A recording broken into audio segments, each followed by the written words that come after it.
सत्य हेऊ मोरा कथा चाली चलणी रे सरल तरऊ अंतर रे निरवता ए नयन दुई रही ठाऊ चाही ए नयन दुई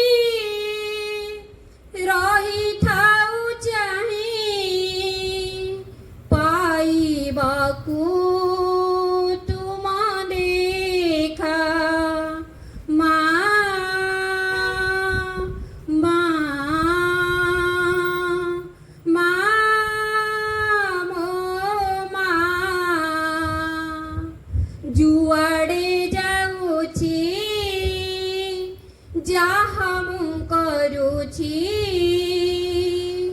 ମନେ ପଡ଼ୁ ତୁମ କଥା ଯାହା ମୁଁ ହୋଇଛି ହେବାକୁ ଯାଉଛି ଭାବିପାରେ ତୁମ କୃପା ଯାହା ମୁଁ ହୋଇଛି ହେବାକୁ ଯାଉଛି ଭାବିପାରେ ତୁମ କୃପା ତୁମ କାର୍ଯ୍ୟ କିଛି ବିଘ୍ନ ନ ଘଟାଏ ତୁମ କାର୍ଯ୍ୟ କିଛି ବିଘ୍ନ ନ ଘଟାଏ ଦିଅ ମୋତେ ସେହି ଶିକ୍ଷା ମା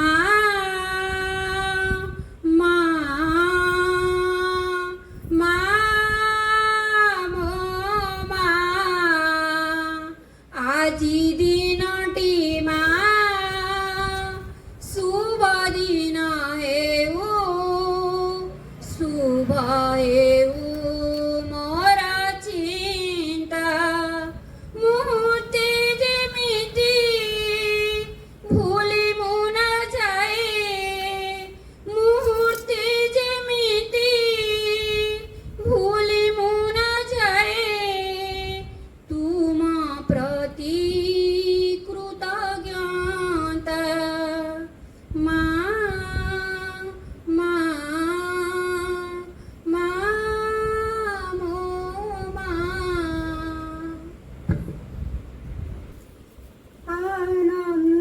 ଆନନ୍ଦମୟୀ ମା ଚୈତନ୍ୟମୟୀ ତୁହି ମାଗ ସତ୍ୟମୟୀ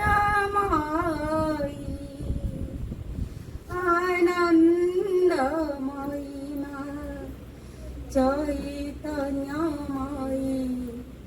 ତୁହି ମାଗ ସତ୍ୟମୟୀ যুগে যুগে আসি অবতারি মাগো যুগে যুগে আসি অবতারি মাগো আমাকে নিয়ে চলাই আনন্দময়ী মা চৈতন্যময়ী তুহি মাগ সত্যময়ী আনন্দময়ী মা চৈতন্যময়ী তুহি মাগ সত্যময়ী কেউ পুণ্য বলে তুমকু পাইছু কেউ পুণ্য বলে তুমকু পাইছু তোর দুনিয়ারে জনম লভিছু কেউ পুণ্য বলে তুমকু পাইছু তোর দুনিয়ারে জনম লভিছু কেউ পুণ্য বলে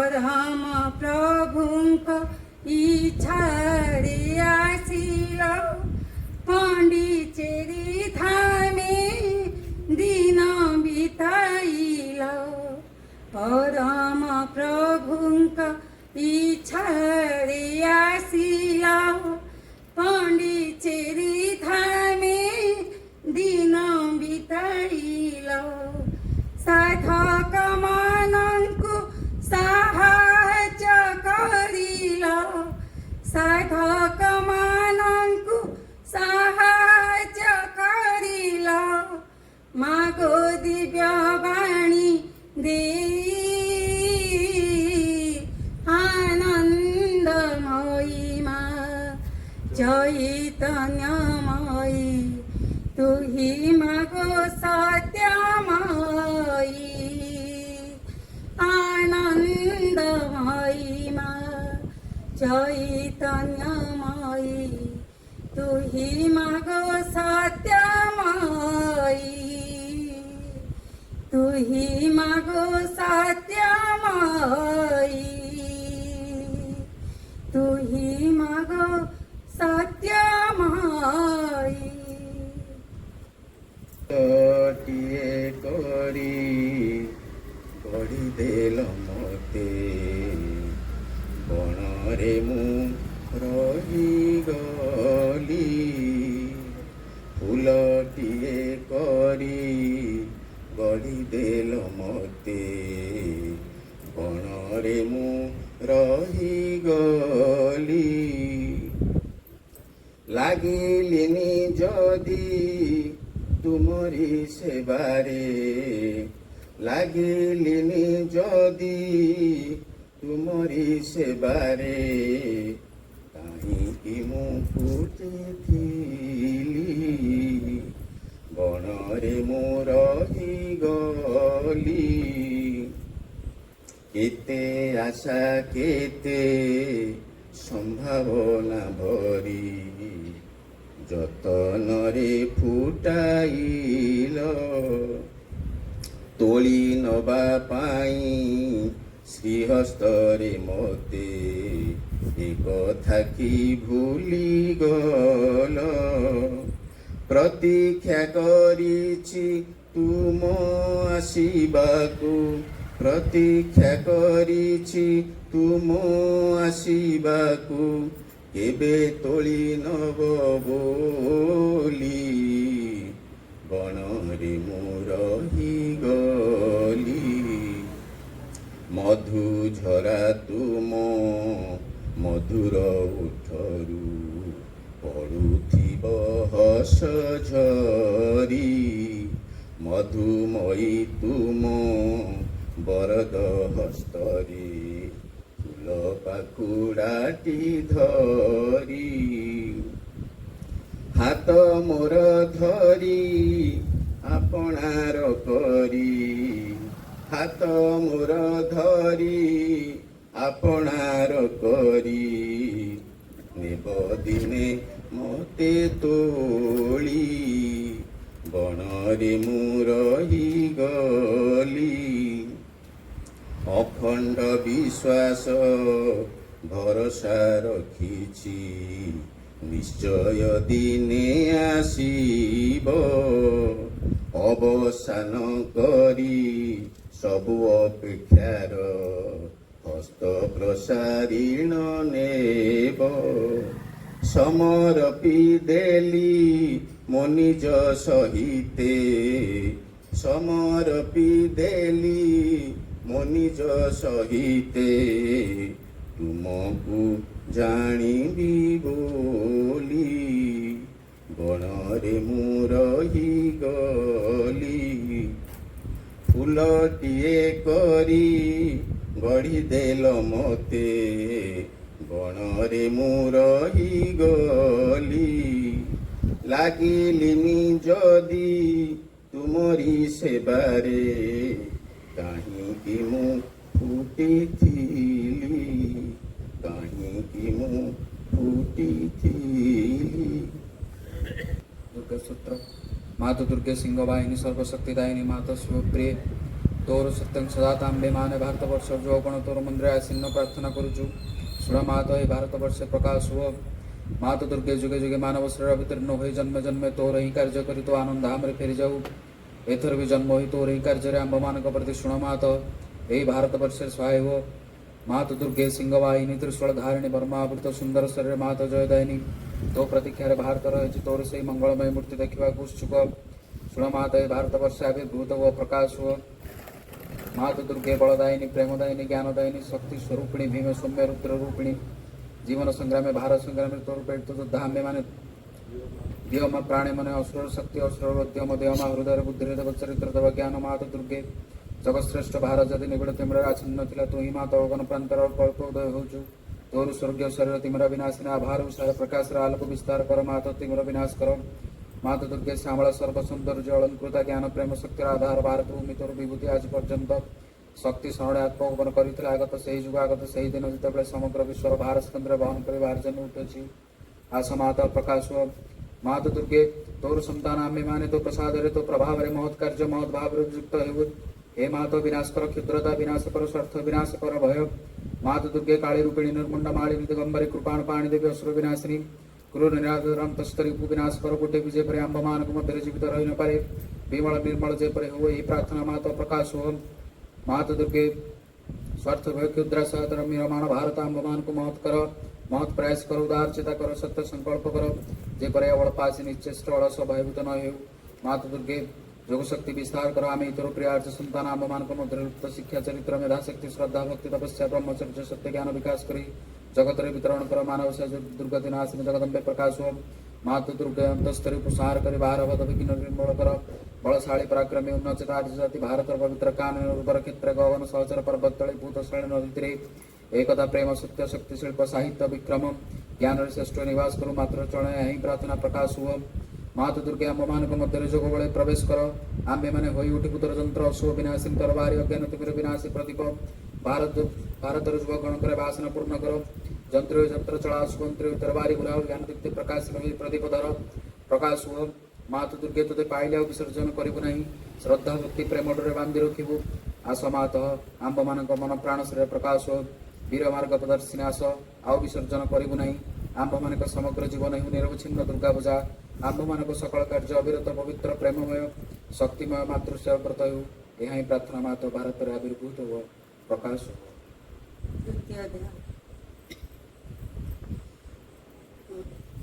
ଯଦି ଜୀବନ ପଥରେ ସକଳ ଭୟ ସଙ୍କଟ ଏବଂ ସର୍ବନାଶ ବିରୋଧରେ କବଚାବୃତ ହୋଇ ଚାଲିବାକୁ ଚାହଁ ତେବେ କେବଳ ଦୁଇଟି ଜିନିଷ ପ୍ରୟୋଜନ ସେ ଦୁଇଟି ସର୍ବଦା ଏକ ସଙ୍ଗେ ରହେ ପ୍ରଥମଟି ହେଲା ମା ଭଗବତୀଙ୍କ କରୁଣା ଆଉ ଦ୍ୱିତୀୟଟି ହେଲା ତୁମ ଆଡ଼ୁ ଶ୍ରଦ୍ଧା ନିଷ୍ଠା ସମର୍ପଣରେ ଗଠିତ ତୁମର ଅନ୍ତଃକରଣ ତୁମ ଶ୍ରଦ୍ଧା ହେବା ଉଚିତ ଶୁଦ୍ଧ ସରଳ ଏବଂ ପୂର୍ଣ୍ଣ ମନ ଓ ପ୍ରାଣର ଅହମାତ୍ମକ ଶ୍ରଦ୍ଧା ଯେଉଁ ଶ୍ରଦ୍ଧାକୁ ଉଚ୍ଚ ଭିଳାସ ଗର୍ବ ଆତ୍ମାଭିମାନ ମନର ଦମ୍ଭ ସ୍ୱଚ୍ଛଚରିତା ବ୍ୟକ୍ତିଗତ ଦାବି ନିମ୍ନ ପ୍ରକୃତିର ସକଳ ତୁଚ୍ଛ ତୃପ୍ତିର କାମନା କଳୁଷିତ କରି ରଖିଛି ସେ ଶ୍ରଦ୍ଧାର ଅନୁନ୍ନତ ଧୂମଛନ ଶିକ୍ଷା ସ୍ୱର୍ଲୋକ ଦିଗରେ ଊର୍ଦ୍ଧ୍ୱକୁ ପ୍ରଜ୍ୱଳିତ ହୋଇ ଉଠେ ନାହିଁ ମନେ ରଖ ଭଗବତ କର୍ମ ଓ ଭଗବତ ଅଭିବ୍ୟକ୍ତ ସାହାଯ୍ୟ ନିମନ୍ତେ ତୁମକୁ ତୁମ ଜୀବନ ଦିଆହୋଇଛି ଆଉ କିଛି ଆକାଂକ୍ଷା କର ନାହିଁ କେବଳ ଦିବ୍ୟ ଚେତନର ବିଶୁଦ୍ଧି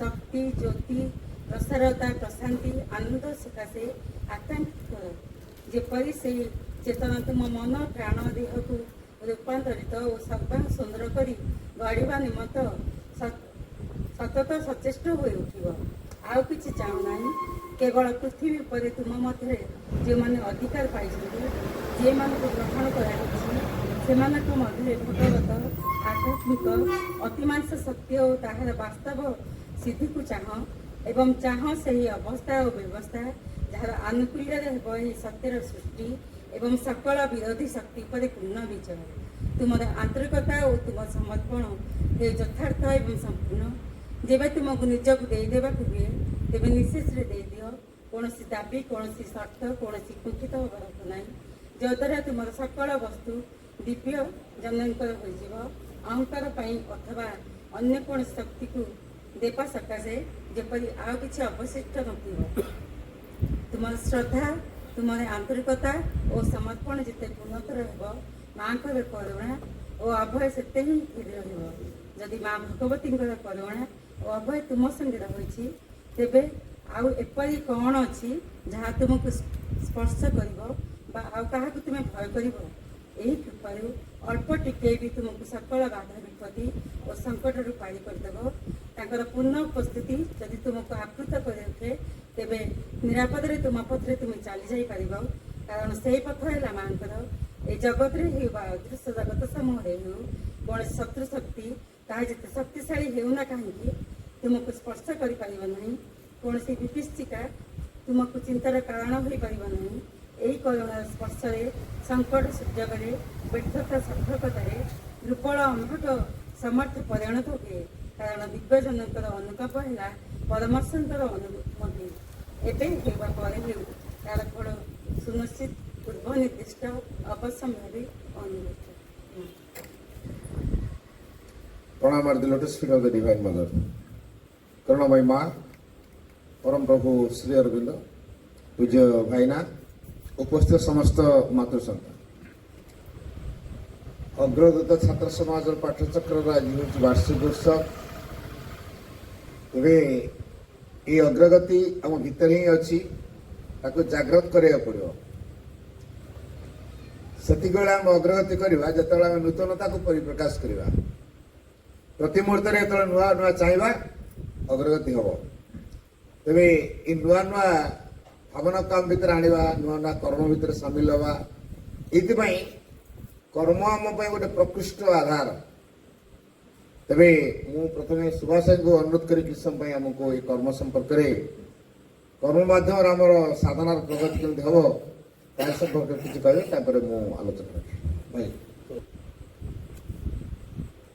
परम प्रभु श्री अरविंद, दिव्य जननी श्री माँ, यही पावन भूमि बारदारे उपस्थित थिबा समस्त पायोनियर मानक प्रणाम, जो माने ऑनलाइन में अछंती बा ऑफलाइन में अछंती। एक जोगाजोग संजोग कहले किसी भूल हम ना, जो कि आम हठात एमती देखा ही जाइछंती।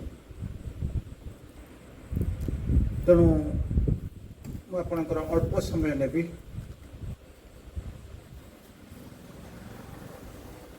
कथाटी हूँ मत आपको कहुई जे कर्म केमिति आम करवा। गोटे छोटिया गपटे कहूँ, होपफुली गपटा आपको जो शुणी सारा बुझी ने आम कौटी रही।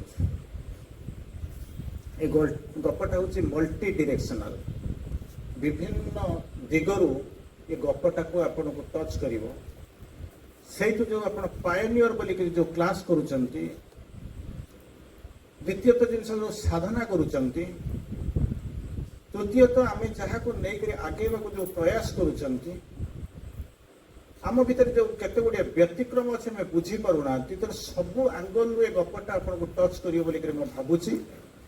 तेणु से गपटा मुझे कहूँ, कारण बर्तमान हुए तो आसवा टे डेरी होगा। गोटे ऑनलाइन क्लास थी, क्लास करके आसली। गपटे थिला एई बढिया। ए गपटे सुनी सारिला परे आपनकर अनेक एंगल को टच करियो।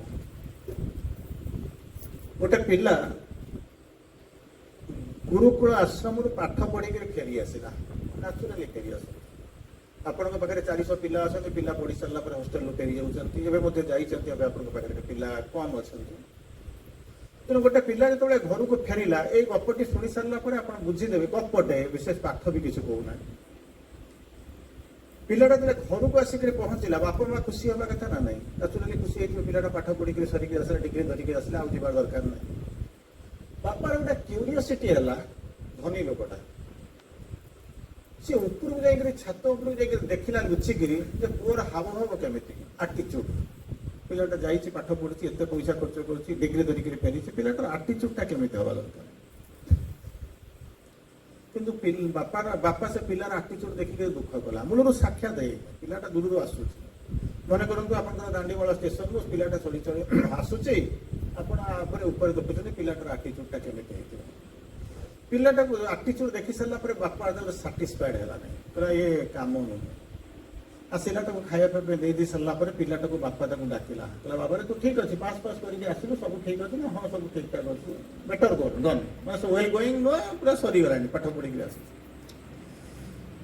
ବାପା ତାକୁ ପଚାରିଲେ କହିଲେ ମୁଁ ଗୋଟିଏ ପ୍ରଶ୍ନ ପଚାରିଲି ମୁଁ ଜାଣିଛି ପାଖରେ ଯୋଉ ସାର୍ଟିଫିକେଟଟା ହଉଛି ସେଇଟା ହଉଛି ତୋର ପରିଚୟ ତୁ ପାଠ ପଢିକି ଆସୁଛୁ ଗୋଟେ ଛୋଟିଆ ପ୍ରଶ୍ନ ପଚାରିବି ସେ ପ୍ରଶ୍ନର ଉତ୍ତର ଯଦି ଦେଇଦେବୁ ଆଇ ୱିଲ୍ ବି ସାଟିସ୍ଫାଏଡ୍ ଯଦି ତୁ ପାଠ ପଢିଛୁ ତ ସନ୍ଦେହ କରିବାର ନାହିଁ ମୁଁ ସବୁଥର ଯାଇଛି ପଇସା ଦେଇକି ଆସିଛି এই ଛୋଟିଆ ପ୍ରଶ୍ନ ପଚାରିବୁ ନା କଣ ନା ପାପର ବାପ କିଏ ଇଏ ତ ବହୁତ ସ୍ମାର୍ଟ କିଏ ସେ 90% ଡିଗ୍ରୀ ରଖିକିରି ଆସିକିରି ପହଞ୍ଚିଛି ବହୁତ ସ୍ମାର୍ଟ ତେଣୁ ସାଙ୍ଗେ ସାଙ୍ଗେ କିଛି ଗୋଟେ ଉତ୍ତର ଦେଇଦେବା ଆରମ୍ଭ କଲା ବାପା କହିଲେ ନାହିଁ କାରଣ ସେ ବାପାର ପ୍ରଶ୍ନ ଉତ୍ତର ସାଙ୍ଗରେ କିଛି କାମ ନାହିଁ ସେ ଦେଖେ ଯେ ମୁଁ ଯୋଉଥିପାଇଁ ଏ ପିଲାକୁ ପାଠ ପଢିବାକୁ ପଠେଇଥିଲି ସେ ପାଠରେ କିଛି ନାହିଁ ବୁଲି ବୁଲିକିରି ଭାଣ୍ଡାମି କରିକିରି ଆସିକିରି ପହଞ୍ଚିଛି କିନ୍ତୁ ସାର୍ଟିଫିକେଟ ଧରିକି ଆସିଛି ତାକୁ କହିଲେ ମୁଁ ପ୍ରଶ୍ନରେ ସାଟିସ୍ଫାଏଡ୍ ନୁହେଁ ତୁ ମୋତେ ସାଟିସ୍ଫାଏଡ୍ ଏ ପ୍ରଶ୍ନ ଯେପର୍ଯ୍ୟନ୍ତ ସାଟିସ୍ଫାକ୍ଟରୀ ଉତ୍ତର ନ ଦେଇ ପାରିଛୁ ସେ ପର୍ଯ୍ୟନ୍ତ ତୁ ଯା ବାହାରେ ରହ ଏ ପ୍ରଶ୍ନର ଉତ୍ତର ପ୍ରଶ୍ନ କିଛି ବଡ ଜିନିଷ ନୁହେଁ ପାପର ବାପ କିଏ ବୁଲିଲା ବୁଲିଲା ବୁଲିଲା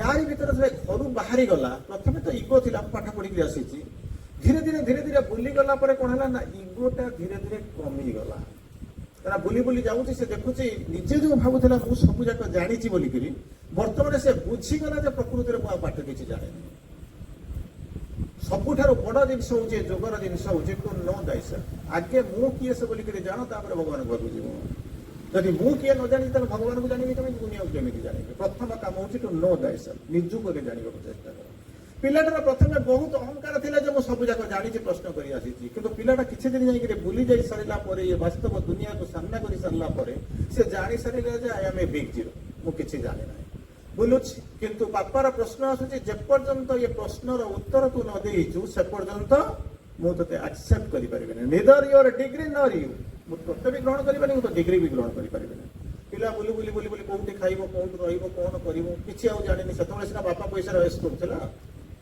ଗୁରୁକୁଳ ଥିଲା ଗୋଟେ ଷ୍ଟେବୁଲ ଲ୍ୟାଣ୍ଡ ଯୋଉଥିରେ ଯାଇକି ଆରାମରେ ରହୁଥିଲା ହଷ୍ଟେଲରେ ରହୁଛି ପିଲା ପାଠ ପଢି ସବୁ ଚାଲିଛି ବର୍ତ୍ତମାନ ରହିବାକୁ ନାହିଁ ଖାଇବାକୁ ନାହିଁ ପାଖରେ ପଇସା ନାହିଁ କି କଣ କରୁଛି ତା ସାଙ୍ଗରେ ସେତିକି ନୁହେଁ ସେ ବୁଲି ବୁଲିକି ଉଣ୍ଡାଳୁ ସେ ପ୍ରଶ୍ନଟା ପାପର ବାପ କିଏ ବୁଲି ବୁଲି ବୁଲି ବୁଲିକି ଯାଇକି ପହଞ୍ଚିଲା ଏମିତି ଗୁରୁକୁ ମଧ୍ୟ ଯାଇକି ପଚାରିଲା ଯୋଉ ଗୁରୁକୁଳରେ ଟିଚର ମାନେ ଥିଲେ ତାକୁ ଇଏ ପଚାରିଲା କିନ୍ତୁ ସିଏ ବି ଅନୁଭବ କଲା ଇଏ ପ୍ରଶ୍ନର ଉତ୍ତର ଦେଇକି ତା ବାପାକୁ ପଚାରିଥିଲେ ବାପା ହୁଏତ ସାଟିସ୍ଫାଏଡ୍ ହେଇଥାନ୍ତେ କିନ୍ତୁ ସିଏ ଜାଣିଲା ଯେ ଇଏ ପ୍ରଶ୍ନର ଉତ୍ତର ମୁଁ ଯାହା ଦଉଛି ସବୁ ଯାକ ଭୁଲ ମତେ ଯିଏ ଯାହା କହୁଛନ୍ତି ସବୁ ଭୁଲ ବୁଲି ଆସିଲା କାରଣ ବୁଭୁକ୍ଷିତ କେମିତି ନ କରନ୍ତି ପାପ ଖାଇବାକୁ ନାହିଁ ପିଇବାକୁ ନାହିଁ ମୁଣ୍ଡ ଖରାପ ହେଇଗଲାଣି ବୁଲି ଏମିତି କଣ ଜୀବନ ସାରା ଯଦି ବୁଲିଥାନ୍ତା ମୁଁ ତାକୁ ଆପଣଙ୍କୁ ରାତିରେ ବସିକି ଗପ ଗାଇକି କହିଥାନ୍ତି ତେଣୁ ଗୋଟେ ସମୟ ଆସିକିରି ପହଞ୍ଚିଲା ସେ କଣ କଲା ଏମିତି ବୁଲି ବୁଲିକିରି ଯାଉ ଦେଖିଲା ଗୋଟେ ମନ୍ଦିର ଭଳିଆ ଗୋଟେ ଘର ଦେଖାଯାଉଛି ଏଇଠୁ ପାଠଟା ଜାଣନ୍ତୁ ଏଇଠୁ ଆପଣ ବୁଝିଯିବେ କାରଣ ଆପଣ ମାନେ ଆମେ ମାନେ ଯାହା ପାଠ ପଢଉଛୁ ସେ ପାଠ ହିଁ ହବ ମାନେ ପଇସା ରୋଜଗାର କରିବା ପାଇଁ ବଞ୍ଚିବା ପାଇଁ କିଛିଟା କିନ୍ତୁ ପାଠ ମାନୁନି ଯୋଉ ଭଲ ପାଇବା ବୋଲିକିରି କହୁଛୁ ତାହା ବି ନୁହେଁ ମୁଁ କହୁନି ଯାହା ମା କହୁଛନ୍ତି ତାହା ହଉଛି ଜିନିଷ କଣ କେମିତି ମୁଁ ଆପଣଙ୍କୁ 2-4 ଲାଇନ୍ ମାତ୍ର କହିବି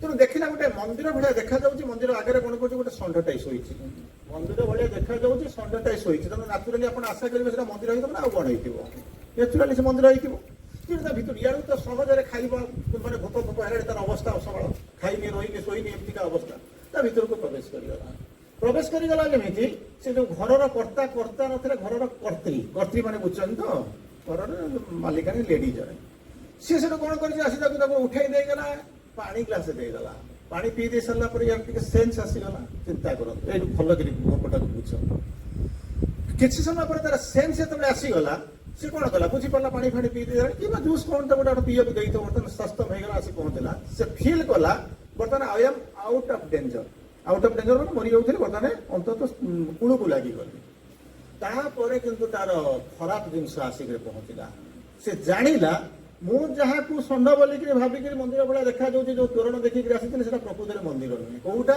ନା ସେଟା ହଉଛି ଗୋଟେ ବେଶ୍ୟାଳୟ ମାନେ ବୁଝୁଛନ୍ତି ତ ତା ମାନେ ବେଶ୍ୟାଳୟରେ କିଏ ସେ ଥିବ ସେ ଯୋଉ ଯିଏ ତାକୁ ପାଣି ଦେଇଛି ସେ କିଏ ଦେଇଥିବ ବୁଝିପାରୁଛନ୍ତି ନା ନାହିଁ ସାଙ୍ଗେ ରିଆକ୍ଟ କଲା ଆଉ କଣ ନା ମତେ ତମେ ଯାହା ଆପଣ ମାନଙ୍କର ଭାଷା ହେଇଥିବ ତାପରେ ସହଜ ବ୍ରାହ୍ମଣ ବୋଲିକି ଭୟ କର ନା ମୁଁ ବି ବ୍ରାହ୍ମଣ ପଇତା ପକେଇଛି ହେଲା ତେଣୁ କିଛି ଭାବିବା ଦରକାର ନାହିଁ ବ୍ରାହ୍ମଣ ମାନେ ବ୍ରହ୍ମନ୍ ଜାନାତି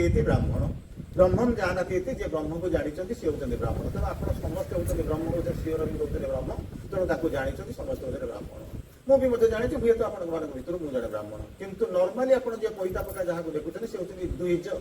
ଦ୍ୱିଜ ମାନେ ଦୁଇଥର ଯିଏ ଜନ୍ମ ନିଅନ୍ତି ତାକୁ ଦ୍ୱିଜ କହନ୍ତି। କହିଲେ କଣ ନା ଚଢ଼େଇ ହେଉଛି ଦ୍ୱିଜ। ପ୍ରଥମେ ଅଣ୍ଡା ପ୍ରଥମ ଜନ୍ମ, ଦ୍ୱିତୀୟ ଜନ୍ମ ହେଉଛି ଅଣ୍ଡାରୁ ଛୁଆଟା ଯେତେବେଳେ ଆସିଛି ସେ ହେଉଛି ଦ୍ୱିତୀୟ ଜନ୍ମ। ସେମିତି ଆମେ ମାନେ ଯୋଉମାନେ ସବୁ ପଇତା ପକା ଯୋଉମାନେ ଅଛନ୍ତି ସେମାନେ ସବୁ କଣ କରିଛନ୍ତି ନା ମା ପେଟରୁ ଜନ୍ମ ହେଇଥିଲୁ, ପୁଣି 9 ବର୍ଷ 11 ବର୍ଷ 13 ବର୍ଷରେ ଯୋଉ କଣ କରୁଛୁ, ପୁଣି ମା ମାନେ କୋଉଠି କୋଳରେ ବସିଛୁ, ଗୋଟେ ନାଭି ତିଆରି ହୁଏ, ସେ ପୁଣି କଟା ହୁଏ, ବୁଝିପାରୁଛନ୍ତି। ଆମେ ହେଲୁ ଦ୍ୱିଜ, ଦୁଇଥର ଜନ୍ମ ହେଇଛୁ ବୋଲିକରି ଦ୍ୱିଜ। କିନ୍ତୁ ବ୍ରାହ୍ମଣର ସଂଜ୍ଞା ହଉଛି କଣ, ବ୍ରହ୍ମଂ ଜାନତି ଇତି ବ୍ରାହ୍ମଣ। ପୂର୍ଣ୍ଣ ବ୍ରହ୍ମ ହଉଛନ୍ତି ଶ୍ରୀ ଅରବିନ୍ଦ, ତାକୁ ଛାଡ଼ିଲେ ଆଉ ଦ୍ୱିତୀୟ ଜିନିଷ ନାହିଁ। କେମିତି ଆପଣଙ୍କୁ ପ୍ରୁଭ୍ କରିବାକୁ କହିବେ ନାହିଁ। ପୂର୍ଣ୍ଣ ବ୍ରହ୍ମ ଶ୍ରୀ ଅରବିନ୍ଦ ବୋଲି କହିଲେ 1000 ଲୋକ କୋଶ୍ଚିନ୍ ପଚାରି ଆରମ୍ଭ କରିବେ, କିନ୍ତୁ ପାଠଟା ଜାଣିଥିବା ଦରକାର। ଏନିୱେ ମୁଁ ଆପଣଙ୍କୁ ସେତିକି କହୁଛି, ମୁଁ ଯେତିକି ଜାଣିଛି ଶ୍ରୀ ଅରବିନ୍ଦ ହଉଛନ୍ତି ପୂର୍ଣ୍ଣ ବ୍ରହ୍ମ ହେଲା। ତେଣୁ କଣ କଲା, ଯେତେବେଳେ ଜାଣିଲା ଯେ ପ୍ରକୃତରେ ମୁଁ ବ୍ରାହ୍ମଣ ପିଲାଟା, ବୁଝିପାରୁଛୁ, ତା ଭାଷାରେ ବ୍ରାହ୍ମଣ ପିଲାଟା, ବର୍ତ୍ତମାନ ମୁଁ ଜୁସ୍ ପିଇଛି କାହାଠୁ, ବୁଝିପାରୁଛନ୍ତି ତ। ତେଣୁ ମୁଁ କଳଙ୍କିତ ହେଇଯାଇଛି, ବୁଝିପାରୁ ନା, କଳଙ୍କିତ ହେଇଯାଇଛି। ଏ ଭାବିକରି କଣ କଲା, ଦୌଡ଼ିକି ପଳେଇବା ପାଇଁ ଚେଷ୍ଟା କଲା। ଯେମିତି ଦୌଡ଼ିକି ପଳେଇ ଆସେ, ସେ ଯୋଉ ମାଟି ଯୋଉ ନାରୀଟି ତା ଭିତରେ ଥିଲା, ସେ ତାକୁ ଡାକିଲା, କହିଲା ବାବା ତୁ କୁଆଡକୁ ଯିବୁ, ପଚାରୁଥିଲେ ବାବା ତୁ କୁଆଡକୁ ଯିବୁ, ନା ମୁଁ ପଳେଇବି। କାହିଁକି ନା ମୋର ଚରିତ୍ର କଳଙ୍କିତ ହେଇଗଲା। କହିଲେ ଚରିତ୍ର କଳଙ୍କିତ ହୁଏ କେତେବେଳେ ନା ଯେତେବେଳେ ନିଜର ଗୁଣଧର୍ମ ଭୁଲି ଯାଆନ୍ତି। କହନ୍ତି ଆପଣ, if money is lost Nothing is lost, if health is lost something is lost, if character is lost everything is lost. ତେଣୁ କହିଲେ ଚରିତ୍ର ଜିନିଷଟା ହେଉଛି କଣ, କୋଉଠି ଗୁଡା କାହା ସହିତ କଥାବାର୍ତ୍ତା କରିଥିଲେ କଣ ଚରିତ୍ର ପଳେଇଯାଏ ନା। କଥା ଚରିତ୍ର କେମିତି ଯାଏ ନା, ମନ ପ୍ରାଣ ଶରୀର ଭିତରେ ରହିଥିବୁ, ତ ଚରିତ୍ର ହଉଛି ଅରିଜିନାଲ ତୋ ସାଇକିକ ବିଂ। ଯଦି ତା ସହିତ ସମ୍ପର୍କରେ ନ ଆସିଥିବୁ ତାହେଲେ ତୁ ତ କଳଙ୍କିତ ହେଇସାରିଛୁ। କାହିଁକି ନା ମନ ପ୍ରାଣ ଶରୀର ଭିତରେ ଜୀବନଟା ଯାକ ବୁଲି ବୁଲିକରି ତୁ ଅରିଜିନାଲ ସତ୍ତାକୁ ହରେଇ ସାରିଛୁ। ତୁ କୋଉଠି ଅଛୁ ଯେ କଳଙ୍କିତ ହବ। ଠିକ ଅଛି, ତୁ ଗୋଟେ କାମ କର, କାରଣ ତୁ ଆସି ପହଞ୍ଚିଛୁ ନା। ହଁ ଏବେ ତୁ କଣ ଭାବୁଛୁ ନା ମୁଁ କଳଙ୍କିତ ହେଇଯାଇଛି ନା। ହଁ ମୁଁ ତ କାମ କଲେ କଳଙ୍କିତ ବୋଧେ କଟିଯିବ ନା କଣ ହବ। ମୁଁ ତତେ 50 ସ୍ୱର୍ଣ୍ଣ ମୁଦ୍ରା ଦେଇଦେବି, କହିଲା ମତେ କଣ ଲାଞ୍ଚ ଦଉଛି, କହିଲେ ନା ଲାଞ୍ଚ ଦଉନାହିଁ, ତାହା ହଉଛି ତୋର ଆବଶ୍ୟକତା। ମାନେ କେତେ ଦିନ ହେଲାଣି ଖାଇନୁ, ୟା ପରେ ବି କେତେ ଦିନ ପର୍ଯ୍ୟନ୍ତ ବୁଲିବୁ, ରାସ୍ତାରେ ବୁଲିବୁ, ତାହା ମଧ୍ୟ କେହି କହିପାରିବେ ନାହିଁ। ତେଣୁ ମୁଁ ତତେ କଣ କରିବାକୁ ଯାଉଛି, 50ଟା ସ୍ୱର୍ଣ୍ଣ ମୁଦ୍ରା ଦେବି। ତା ଦ୍ୱାରା କଣ ହବ, ତୁ ଭାବିବୁ କଣ ହଉଛି ମେଣ୍ଟାଲି ସାଟିସ୍ଫାଏଡ, କଣ ମୁଁ ମୋର କଳଙ୍କିତ ହେଇନାହିଁ, ବୁଝିପାରୁଛନ୍ତି। ଦ୍ୱିତୀୟ ଜିନିଷ, 50 ସ୍ୱର୍ଣ୍ଣ ମୁଦ୍ରା ପାଇସାରିଲା ପରେ ଅନ୍ତତଃ ମାସେ 2 ମାସ ତ ଖାଇ ପିଇକିରି ବଞ୍ଚିଯିବୁ, ତାପରେ ତୋର ପ୍ରଶ୍ନର ଉତ୍ତର ଖୋଜିବୁ। ତେଣୁ ମୁଁ ତତେ 50ଟା ସ୍ୱର୍ଣ୍ଣ ମୁଦ୍ରା ଦେବି। ଏକଥା ଶୁଣି ସାରିଲା ପରେ ବୁଭୁକ୍ଷିତ କିମ୍ ନ କରତି ପାପମ୍, କହିଲା ଆରେ ଠିକ ତ କଥାରେ ଦମ ଅଛି, ମରିବି ତ ଏମିତି ତ ମରୁଛି, ତ ଖାଇନାହିଁ, ଯଦି ମୁଁ କୋଉଠି ମରିବି କଣ କରିବି, ପ୍ରଶ୍ନର ଉତ୍ତର ତ ମିଳିବ ନାହିଁ। ତେଣୁ କହିଲା ହଁ ଠିକ ଅଛି, କହିଲା ମୁଁ ରାଜି। 50ଟା ସ୍ୱର୍ଣ୍ଣ ମୁଦ୍ରା ଧରିଲା, ତାପରେ କଣ କରୁଛି, ବାହାରୁଛି ଯିବା ପାଇଁ। କୋଉଠିକି ଯିବାକୁ ଚାହୁଁଛି, ବାହାରକୁ ଯାଉଛି। କୋଉଠିକି, ଗେଟଟା ତାର ଯୋଉ ଯେମିତି କହନ୍ତି ନା ଏରୁଣ୍ଡି ବନ୍ଧ, ଆପଣ ମାନଙ୍କର ଜାଣିଛନ୍ତି ଏରୁଣ୍ଡି ବନ୍ଧ ଯେମିତି ଡେଇଁ ପାରୁନାହାନ୍ତି। ତେଣୁ ସେ କଣ ଯାଉଛି ଏରୁଣ୍ଡି ବନ୍ଧ ଡେଇଁବା ପାଇଁ। ଏରୁଣ୍ଡି ବନ୍ଧରେ ଏପଟରେ ଗୋଟାଏ ଗୋଟ ସେପଟ ଗୋଡ ପକେଇ ଦଉଛି, ଯେମିତି ଲକ୍ଷ୍ମଣ ସୀତାଙ୍କ ଆଗରେ 3ଟି ଗାର ଟାଣିଲା ପରି। ପୃଥିବୀ ମଧ୍ୟ ଆମ ଆଗରେ, ପ୍ରକୃତି ମଧ୍ୟ ଆମ ଆଗରେ 3ଟି ଗାର ଟାଣେ। ଗାରର ସେପଟରେ ରହିଲେ ତୁମେ ହେବ ପୁଣ୍ୟବାନ। ଗାରକୁ ଟପି ଗଲା ପରେ ଅନେକ ରାବଣ ତୁମକୁ ଅପେକ୍ଷା କରି ରହିଛନ୍ତି। ସେଠି ସିନା ଗୋଟିଏ ରାବଣର ଛତ୍ର ଛାୟା ତଳେ ବା ମିଥ୍ୟା ଭିତରେ ରହିକରି ସୀତାସେନ ଖସି ଯାଇଥିଲେ, କିନ୍ତୁ ଏଠି ଆମେ ପ୍ରତିଟି ମୁହୂର୍ତ୍ତରେ ସେଇ ସମୟର 3 ଗାରର ପ୍ରାବନ୍ଧିକୁ ଟପି ଯାଇକରି ଆମେ ମଧ୍ୟ ଜୀବନରେ ଜଗୁଛୁ। ତେଣୁ ବର୍ତ୍ତମାନ କହିଲା ଗୋଟିଏ ଗୋଡ ଅଛି କୋଉଠି, ଏରୁଣ୍ଡି ବନ୍ଧର ସେପଟରେ, ଆଉ ଗୋଟେ ପାଦ କୋଉଠି ଅଛି ନା ବନ୍ଧ ଟପିବାକୁ ଯାଉଛି। ଏଇ ସମୟରେ ମାଟି, ସେ ଯୋଉ ନାରୀ ବା ମା, ଆପଣ ତାକୁ ଯୋଉ ଭାଷାରେ କୁହନ୍ତୁ, ମାର ସଂଜ୍ଞା ହଉଛି କଣ ନା ମାତି ଇତି ମାତା। ଯିଏ ରକ୍ଷା କରେ ସେ ହଉଛି, ଯିଏ ପାଳନ କରେ ସେ ହଉଛି ମାତା। ପାତି ଇତି ପିତା, ପାତି ମାନେ ରକ୍ଷା କରିବ ଯେ ସେ ବାପା, ପାଳନ କରିବ ଯେ ସେ ହଉଛି ମା। ତେଣୁ ମାଟା ଡାକୁଛି, କହୁଛି ବାବୁ ଟିକେ ରହିଯାଅ। ନା କଣ ନା ସୀତାର 3 ଗାର, ସେଇ ଯୋଉ 3ଟି ଲକ୍ଷ୍ମଣଙ୍କର 3 ଗାର ଟପି ଗଲା ପରେ ତୁ ଆଉ ଫେରି ପାରିବୁ ନାହିଁ। ଏଲାଷ୍ଟିକ ଲିମିଟ ଯେମିତି କହୁଛନ୍ତି, ଏଲାଷ୍ଟିସିଟି ପ୍ଲାଷ୍ଟିସିଟି ଶୁଣୁଛନ୍ତି, ରବରଟାକୁ ଟାଣୁଛନ୍ତି, ଧାଇଦେଲା ବେଳକୁ ସେ ଖସି ଯାଉଛି। ଗୋଟେ ଲାଇନ ଆସି ପହଞ୍ଚିବ, ଆଉ ରବରକୁ ଟାଣିଲେ ସେ ଛିଣ୍ଡିଯିବ, କିନ୍ତୁ ଆଉ ଫେରି ପାରିବ ନାହିଁ। ତେଣୁ ପଚାରୁଛନ୍ତି, ତୁ ଯଦି ଆଉ ଗୋଟିଏ ଗାର ନବୁ, ଗୋଟିଏ ପାଦ ଦେଇକି ଆଗକୁ ସେପଟକୁ ନବୁ, ତାହେଲେ ଆଉ ଫେରି ପାରିବ ନାହିଁ। ତାହେଲେ କଣ କରିବାକୁ ପଡିବ, ତାହେଲେ ଟିକେ ରହିଯା। ଲୋକଟା ବର୍ତ୍ତମାନ ଭାବୁଛି, ଲୋକମାନେ ସେ ପିଲାଟି ବସିକିରି ଭାବୁଛି, ପ୍ରଶ୍ନର ଉତ୍ତର ପାଇନି, କଳଙ୍କିତ ହେଇଯାଇ ସାରିଲା ପରେ 50ଟା ସ୍ୱର୍ଣ୍ଣ ମୁଦ୍ରା ପାଇ ସାରିଲା ପରେ ମୋ ଜୀବନକୁ, ମୋ ଅତୀତକୁ ଭୁଲି ଯାଇ ସାରିଛି। ତଥାପି କହୁଛି ରହ, ଆଉ ଟିକେ ରହିଯାଏ, ଯଦି ଆଉ କିଛି 1 ଅଙ୍କର କେତେ ଜବନିକା ମତେ ଭୁଲିଯିବ ମୋର ନାୟିକା। ଦେଖିବା ଏ ଅଙ୍କ ଆଉ କୋଉଠି ଅଛି। ତେଣୁ ପାଦଟାକୁ ଠିଆ ହେଇକିରି ବୁଲିକିରି ଚାହୁଁଛି, କଣ କାହିଁକି ମତେ ଡାକିଲ? କାରଣ ସେତେବେଳେ ତାକୁ ଶତ୍ରୁତା ନାହିଁ। ପ୍ରଥମେ ତ ସେ ତାକୁ ସେବା ଶୁଶ୍ରୂଷା କରିଛି, ପାଣି ଦେଇଛି, 50ଟା ସ୍ୱର୍ଣ୍ଣ ମୁଦ୍ରା ଦେଇଛି। ବର୍ତ୍ତମାନ କଣ କରୁଛି, ଡାକୁଛି ଟିକେ ରହିଛ। ତାମାନେ ଆଉ କିଛି ଦବାକୁ ଅଛି ନା ନାହିଁ, ନା ମିଛରେ ଡାକୁଛି ନା। କହିଲା କଣ କରିବାକୁ ଅଛି ନା, ଗୋଟିଏ ଜିନିଷ କରିବୁ ନା କଣ, ଯଦି ଗଣ୍ଡାଏ ମୋ କୋଳରେ ବସିକିରି ଖାଇଦବୁ। କହିଲା ସହଜ ତ କଳଙ୍କିତ ହେଇସାରିଛି ପାଣି ଟୋପାଏ ପିଇକିରି ନା 50 ସ୍ୱର୍ଣ୍ଣ ମୁଦ୍ରା ଦେଇଛି ଭାବେ 50ଟା ସ୍ୱର୍ଣ୍ଣ ମୁଦ୍ରା ହୁଏ ତ ତତେ 2 ମାସ ପର୍ଯ୍ୟନ୍ତ ଖାଦ୍ୟ ଦେଇପାରିବ ଆଉ ଟିକେ ଯଦି ଅପେକ୍ଷା କରିଯିବୁ ହାତରେ ରୋଷେଇ କରିବି କୋଳରେ ବସେଇ ଖୁଆଇ ଦେବି ରେ ଧନମଣି ଯଦି ହଁ ଟିକେ କହିଦେବୁ 500 ସ୍ୱର୍ଣ୍ଣ ମୁଦ୍ରା ଦେବି ଲୋକଟା ଭାବୁଛି ମୋ ଭାଗ୍ୟଟା ବଦଳିଯିବ ହୁଏତ ବାପା ମତେ ବି ନ ଡାକିଲେ ମଧ୍ୟ ମୁଁ ବଞ୍ଚି ଯାଇପାରିବି କହୁଛେ ମୁଁ ବୁଲି ବୁଲିକିରି ଚାହୁଁଛି ଗୋଟିଏ ପଟରେ ପୁଣ୍ୟ ଆଉ ଗୋଟାଏ ପଟରେ ପାପ ଗୋଟିଏ ପଟରେ ଯନ୍ତ୍ରଣା ଗୋଟାଏ ପଟରେ ଜୀବନ ଗୋଟାଏ ପଟରେ ଅସତ୍ୟ ଗୋଟାଏ ପଟରେ ସତ୍ୟ ଗୋଟାଏ ପଟରେ ଲୁହ ଆଉ ଗୋଟିଏ ପଟରେ ହର୍ଷ ଏଇଭଳି ଏକ ଚରମ ଦୁର୍ଗତି ଭିତରେ ମଣିଷ ଯେତେବେଳେ ସମୟର ଚାରିକନ୍ଥ ଭିତରେ ଠିଆ ହେଇ ନିଜକୁ ପଚାରେ ମୁଁ ଠିଆ ହେଇଛି କୋଉଠି ପ୍ରଶ୍ନର ଉତ୍ତର ମନ ଦେଇପାରେ ନା ଯିଏ ଉତ୍ତର ଦିଏ ତାର ଅନ୍ୟ ନାମ ହେଉଛି ଚୈତ୍ୟ ସତ୍ତା ପଚାରୁଛି ମୁଁ ଯିବି କି ନାହିଁ ଫେରି ଆସିବି ଯଦି କଳଙ୍କିତ ହେଇଯିବି ଯଦି ଚାଲିଯିବି ହୁଏତ କଳଙ୍କରୁ ରକ୍ଷା ପାଇବି କିନ୍ତୁ ମୁଁ କୋଉ ଅକଳଙ୍କିତ ହେଇ ଆଉ ରହିଛି କି 50 ସ୍ୱର୍ଣ୍ଣ ମୁଦ୍ରା ଗ୍ରହଣ ତ କରିସାରିଛି खून खराब होता है तो एक बार हो जाने तो थोड़े ଯେତେବେଳେ ଯାଇସାରିଛି ଆଉ ଥରେ ଯିବାର ସମସ୍ୟା କ'ଣ ସେତିବେଳେ ଭାବୁଛି କାରଣ ମୁଁ ଯାଇସାରିଛି ଆଉ ତ କିଛି କରିପାରେ ନାହିଁ ମା ଜାଣେ ପାପ ମନ ଜାଣେ ପାପ ମା ଜାଣେ ବାପ ତେଣୁ ମୋ ମନ ଜାଣି ସାରିଲାଣି ମୁଁ ପାପ ବା କଳଙ୍କକୁ କ'ଣ ସଂଜ୍ଞା କ'ଣ ବୁଝି ସାରିଲେଣି ତେଣୁ ଯଦି ଥରେ ଯାଇସାରିଛି ଆଉ ଥରେ ଯିବାର କ୍ଷତି କ'ଣ ଏତିକି ବେଳେ ପିଲାଟା ପଚାରୁଛି ଗୋଡ଼ଟା ନବା ପୂର୍ବରୁ ଗୋଡ଼ଟାକୁ ଅଟକେଇ ଦେଇ ଯାଉଛି ତୁମର ପ୍ରଶ୍ନ କ'ଣ ନା କିଛି ପ୍ରଶ୍ନ ନାହିଁ 500 ସ୍ୱର୍ଣ୍ଣ ମୁଦ୍ରା ଦେବି ତାର ବଦଳରେ ତୁ କ'ଣ କରିବୁ ହାତରେ ରାନ୍ଧିବି କୋଳରେ ବସେଇ ଖୁଆଇ ଦେବି ଗେଲ୍ହ କରିବି କେହି ହେଉଛି ଧନମଣି ମୋର ଯୋଉ ଅନାବିଳ ମାତୃତ୍ୱ ଫେରି ଆସିବ ମୋ ଅନାବିଳ ମାତୃତ୍ୱକୁ ଫେରାଇ ଦେବା ପାଇଁ ହେଲେ ଗୋଟିଏ ସନ୍ତାନତ୍ୱ ଦରକାର ମୁଁ ସେଇ ସନ୍ତାନତ୍ୱ ତୋରି ଭିତରେ ଖୋଜିକିରି ପାଉଛି ସେତିକି ମତେ ଫେରାଇ ଦେଇପାରିବୁ ସେତିକି ପାଇବା ପାଇଁ ମୁଁ ଜନ୍ମ ଜନ୍ମ ସଂଘର୍ଷ କରି ଚାଲିଛି ଜୀବନ ଧରି ପ୍ରତୀକ୍ଷା କରି ଚାଲିଛି ଫେରାଇ ଦେଇପାରିବୁ ବର୍ତ୍ତମାନ 2 ଜଣଙ୍କ ଭିତରେ ଖୋଜୁଛନ୍ତି ଜଣେ ପ୍ରଶ୍ନର ଉତ୍ତର ଖୋଜୁଛି ଭିତର ଖୋଜୁଛି କଳଙ୍କର ସଂଜ୍ଞା କ'ଣ ପଛରେ ଥିବା ମଣିଷଟେ କହୁଛି ମୁଁ ଅନେକ ଜନ୍ମରୁ ସେଇ ମାତୃତ୍ୱ ଅନାବିଳ ମାତୃତ୍ୱର ପ୍ରତୀକ୍ଷାରେ ଥିଲି ଆଉ ମୁଁ ଭାବୁଛି ତୁ ହେଉଛୁ ସେଇ ସନ୍ତାନ ଯାଇକି ମୋର ଅନାବିଳ ମାତୃତ୍ୱକୁ ଫେରେଇ ଦେଇକିରି ମତେ କଳଙ୍କରୁ ବଞ୍ଚେଇ ଦେଇପାରିବୁ ଯଦି ଦେଇପାରିବୁ ମୁଁ ତତେ 500 ସ୍ୱର୍ଣ୍ଣ ମୁଦ୍ରା ଦେବି ଫେରି ଆସୁଛି ପିଲାଟା ରୋଷେଇ କରୁଛି ଖାଇବାକୁ ଦେଇ ଦଉଛି ବୁଝେଇ ଦଉଛି ସବୁ ଯାକ ସରିଗଲା ପରେ କିଛି ସମୟ ମା କୋଳରେ ଶୋଉଛି ମା ବି ଆନନ୍ଦରେ ଅଛି ସନ୍ତାନ ବି ଆନନ୍ଦରେ ଅଛି ଜଣେ କହୁଛି ମୋର କଳଙ୍କ ଧୋଇଗଲା ଆଉ ଜଣେ କହୁଛି ମତେ ଆନନ୍ଦ ମିଳିଗଲା ଟଙ୍କା ମିଳିଗଲା ଜଡ଼ ମିଳିଗଲା ଏତିକି ବେଳେ ଯଦି ପ୍ରଶ୍ନ ଏଇଠି ସାଧାରଣ ମଣିଷର ଗତିଟା ସରିଯାଏ କାରଣ ସେ ଜାଣେ ମୁଁ ଯାହା ଖୋଜୁଥିଲି ମୁଁ ପାଇଗଲି ଆଉ ଖୋଜିବାର ବୋଧେ ଆବଶ୍ୟକତା ନାହିଁ ଯେଉଁଥିପାଇଁ ସାଧନା କରୁଥିଲି ତାର ବୋଧହୁଏ ସିଦ୍ଧି ଆସିଗଲା ଆଉ ଆଗକୁ ଯିବାର ଆବଶ୍ୟକତା ନାହିଁ ଯାହାକୁ ମୋ ଜୀବନର ପାଥେୟ ବୋଲିକରି କହିଥିଲି ସେଇ ତ ମୋ ଭିତରେ ଅଛି ମୁଁ ତେଣୁ ଖୋଜିବାର ଆବଶ୍ୟକତା କ'ଣ ସାଧାରଣ ଲୋକ ରହିଯାଆନ୍ତି ଆପଣମାନେ ଚାଲିଯାଆନ୍ତି ସରିଗଲା ପରେ ପିଲାଟା ବସିକରି ଭାବୁଛି ଏଇ ଯୋଉ ଲୋକଟା ମତେ ଏତେ ଜିନିଷ ଦେଲା ମୁଁ ତା ବଦଳରେ ଦେଲି କ'ଣ ବର୍ତ୍ତମାନ ସେ ଭୁଲି ଯାଇଛି ଅତୀତରେ ସେ ଗୋଟେ ପିଲା ଥିଲା ତା ବାପା ଥିଲେ ପ୍ରଶ୍ନ ପଚାରିଥିଲେ ବୁଲୁଥିଲା ରାସ୍ତା ଘାଟ ବୁଲି ବୁଲି ପ୍ରଶ୍ନର ଉତ୍ତର ଖୋଜୁଥିଲା ଭୁଲି ଯାଇଛି ଆରି ଭିତରେ ଜୀବନର ସେଇଥିପାଇଁ କହୁଛନ୍ତି କ'ଣ if you wish to install them the living faith and skip the temple clean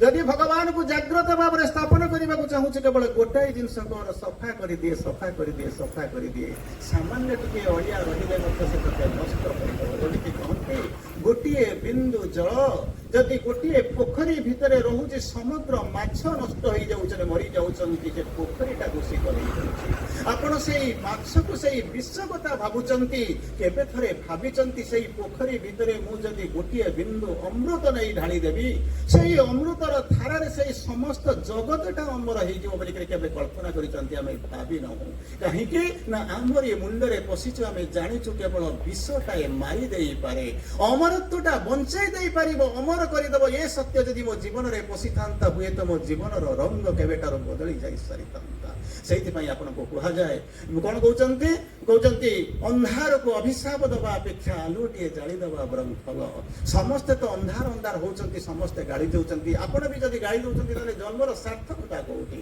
ଅନ୍ତତଃ ଥରେ ଆଲୋକକୁ ଗୋଟିଏ ଜଳାଅ ଯଦି ଆପଣ ଗୋଟିଏ ଆଲୋକ ଜଳାଇବେ ସେ ବାରଦାକୁ ଯଦି ଆଲୋକ କରିବା ଆରମ୍ଭ କରିବ ଆଉ ଜଣେ ଯଦି ଗୋଟେ ଦାଣ୍ଡି ବେଳରେ ଜଳେଇଦବ ସିଏ ଯଦି ଜଳେଇବା ଆରମ୍ଭ କରିବ ଏମିତି ଯଦି 100,000 ଲୋକ ଯଦି ଆରମ୍ଭ କରିବେ ଢେଙ୍କାନାଳ ଜିଲ୍ଲାଟା ହିଁ ଆଲୋକିତ ହେଇଯିବ ତାପରେ ଅନ୍ତତଃ କଟକ ଜିଲ୍ଲା ଆଡକୁ ଯିବେ ବା ଯାଜପୁର ଜିଲ୍ଲା ଆଡକୁ ଯିବେ କିନ୍ତୁ ମୁଁ ଜଳେଇବାକୁ ଚାହେଁ ନାହିଁ ବରଂ ଲିଭେଇକିରି ଅଭିଶାପ ଦେବା ପାଇଁ ଚାହେଁ ଏଇ ହେଉଛି ଜୀବନର ବିଡ଼ମ୍ବନା ତେଣୁ ବର୍ତ୍ତମାନ ପ୍ରଶ୍ନଟା ଯେତେବେଳେ ପାଇଗଲା ସେ ବୁଝିପାରୁନି କୋଉ ପ୍ରଶ୍ନ ବର୍ତ୍ତମାନ ସେ ଭୁଲି ଯାଇ ସାରିଲେଣି ଏକ ଭିନ୍ନ ପୃଥିବୀର ମଣିଷ ହେଇକରି ବୁଲୁଛି କିଏ ସେ ପିଲାଟା ବୁଲୁଛି ବର୍ତ୍ତମାନ ସରିଗଲା ମା ତାକୁ ବର୍ତ୍ତମାନ ଆଉ କିଛି ଧରି ପାରିବନି କାରଣ ତାର ଯାହା ଥିଲା ସେ ତାକୁ ପଇସା ପତ୍ର ଦେଇଦେଲା ଶାନ୍ତି କଲା ଆର ମାତୃତ୍ୱ ପାଇଁ ଖୁସି ସିଏ ତାର କଣ କରୁଛି ଯୋଉ ସାର୍ଥକତା ତା ଜୀବନର ଥିଲା ମା କୋଳରେ ଶୋଇକିରି ଯୋଉ ଥିଲା ଅନେକ ଦିନ ପୂର୍ବରୁ ଯୋଉ ଯାହା ଖୋଜୁଥିଲା ଅନ୍ତତଃ ସେ ପାଇଗଲା ବର୍ତ୍ତମାନ କଣ ଫେରିଯିବ କୋଉଠିକି ଫେରିଯିବ ତାର କୁଆଡେ ଯିବ କ୍ୱେଷ୍ଟ ଲାଇଫ ଅଛି କ୍ୱେଷ୍ଟ ବାଟ ଫାଇଣ୍ଡିଂ ନେଭର ତେଣୁ ଜୀବନ ସାରା ଆପଣ ଖୋଜି ଚାଲିଛନ୍ତି କିନ୍ତୁ କିଛି ମିଳୁନାହିଁ ଯାହା ମିଳୁଛି ଆପଣ ଭାବିଛନ୍ତି ମିଳୁଯାଇଛି ବୋଲି କିଛି ବି ମିଳେ ନାହିଁ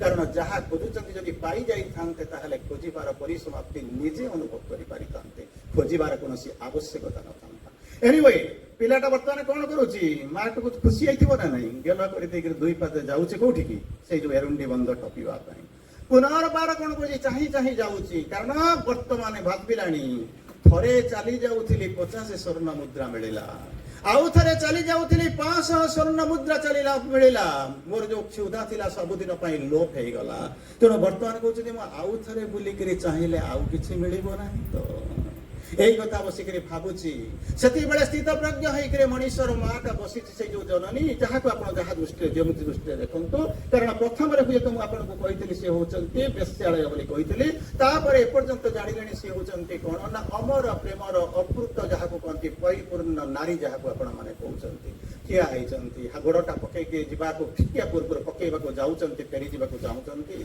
পছপটর মা পুনর্বার ডাকুচার পুরে টিকে রহিযা পুরে টিকে রহিযা ইয়ে তো চাহুলা সে মতো ডাকি দো আউ কিছু বোধে লাভ কিন্তু 550 স্বর্ণ মুদ্রা পাই সারা পরে বোধে স্বর্ণ মুদ্রার মোহ নথিলা আউ কিছু নূয়া জিনিস পাইব কারণ সে মা বলে ডাকি সারিলা সে তাকে সন্তান বলে স্বীকৃতি দিয়ে সারা আউ কিছু নূয়া পাইযাব কালে এই আশা করি ছোটু বলি অনাউছি মা তাকে কହୁଛି বাবা তু কোণ পাই বুলুথিলু যে প্রশ্নর উত্তর খোঁজিବାକୁ চাহুଥିଲୁ ସେ ପ୍ରଶ୍ନର ଉତ୍ତର କୋଉଠି ପାଇଲୁ ପିଲାଟା ବୁଲିକିରି ଚାହୁଁଛି ମୋ ବାପା ମତେ ପ୍ରଶ୍ନ ପଚାରିଥିଲା ମୁଁ ଏ ଜାଗାକୁ ନୂଆ ଇଏ କେମିତି ଜାଣିଲା ମୋ ପ୍ରଶ୍ନର ଉତ୍ତର କଣ କିନ୍ତୁ ସେତେବେଳକୁ ସମ୍ପର୍କର ସଂଜ୍ଞା କିଛି ନୂଆ ହେଇଯାଇ ସାରିଲାଣି ଠିଆ ହେଇଗଲା ମା ଡାକୁଛି ମା ନା ମୁଁ ତ ସେଇ ଶବ୍ଦ ଶୁଣିବା ପାଇଁ ଅପେକ୍ଷା କରିଥିଲି ମୁକ୍ତି ଦେବା ପାଇଁ ତ ମୁଁ ମା তো হাতরে মু তোতে কল্যাণ করিদেবি বলিকি তো মো মা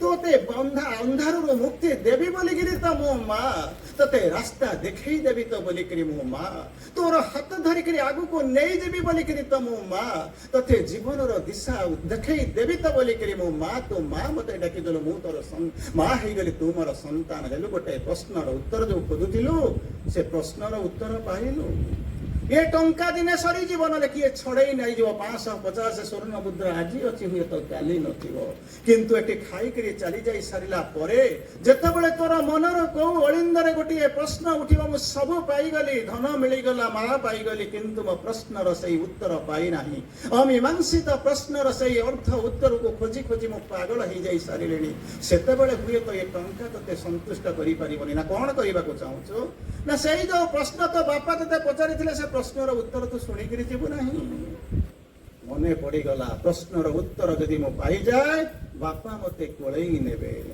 प्रश्नर उत्तर जदि मो पाई जाए मोर घरर द्वार सबुदिन पाई मो पाई खोली जीव प्रश्नर उत्तर जदि मो पाई जाए मोर पाठकर मु जो पाठ पढ़ा को आसी ताहा सार्थक हो जीव प्रश्नर उत्तर जदि मो पाई जाए ताहाले जीवन सारा मु एक अनुआ आनंद अनुभव करिवि आ प्रश्नर उत्तर जदि न पाए जंत्रणार दौ घरे प्रतिटी मुहूर्त मु छटपट हेके मरिबा व्यतीत मोर पाठ नाही हारी गली बोलिकी अन्य काहाकु मु जीति पारिली नाही बोलिकी मुह देखै पारिबे नाही हारी जीवन जंत्रणा को प्रतिदिन सहुथी सिना ता भर बाहरी पार नी बोलिकी कहूँ माँ मुझे प्रश्नर उत्तर चाहूँगी ना प्रश्नर उत्तर कौन एपर्यंत पाइलु ना ना माँ मुझे एपर्यंत उत्तर पाइलु ना प्रश्नर उत्तर जानबू ना हाँ पापर बाप हूँ लोभ पापर बाप हूँ लोभ କଳଙ୍କିତ ବୋଲି ଭାବିଥିଲୁ 50ଟା ସ୍ୱର୍ଣ୍ଣ ମୁଦ୍ରା ତତେ ଜୀବନର ଅଲଗା ଦିଗକୁ ନେଇଗଲା।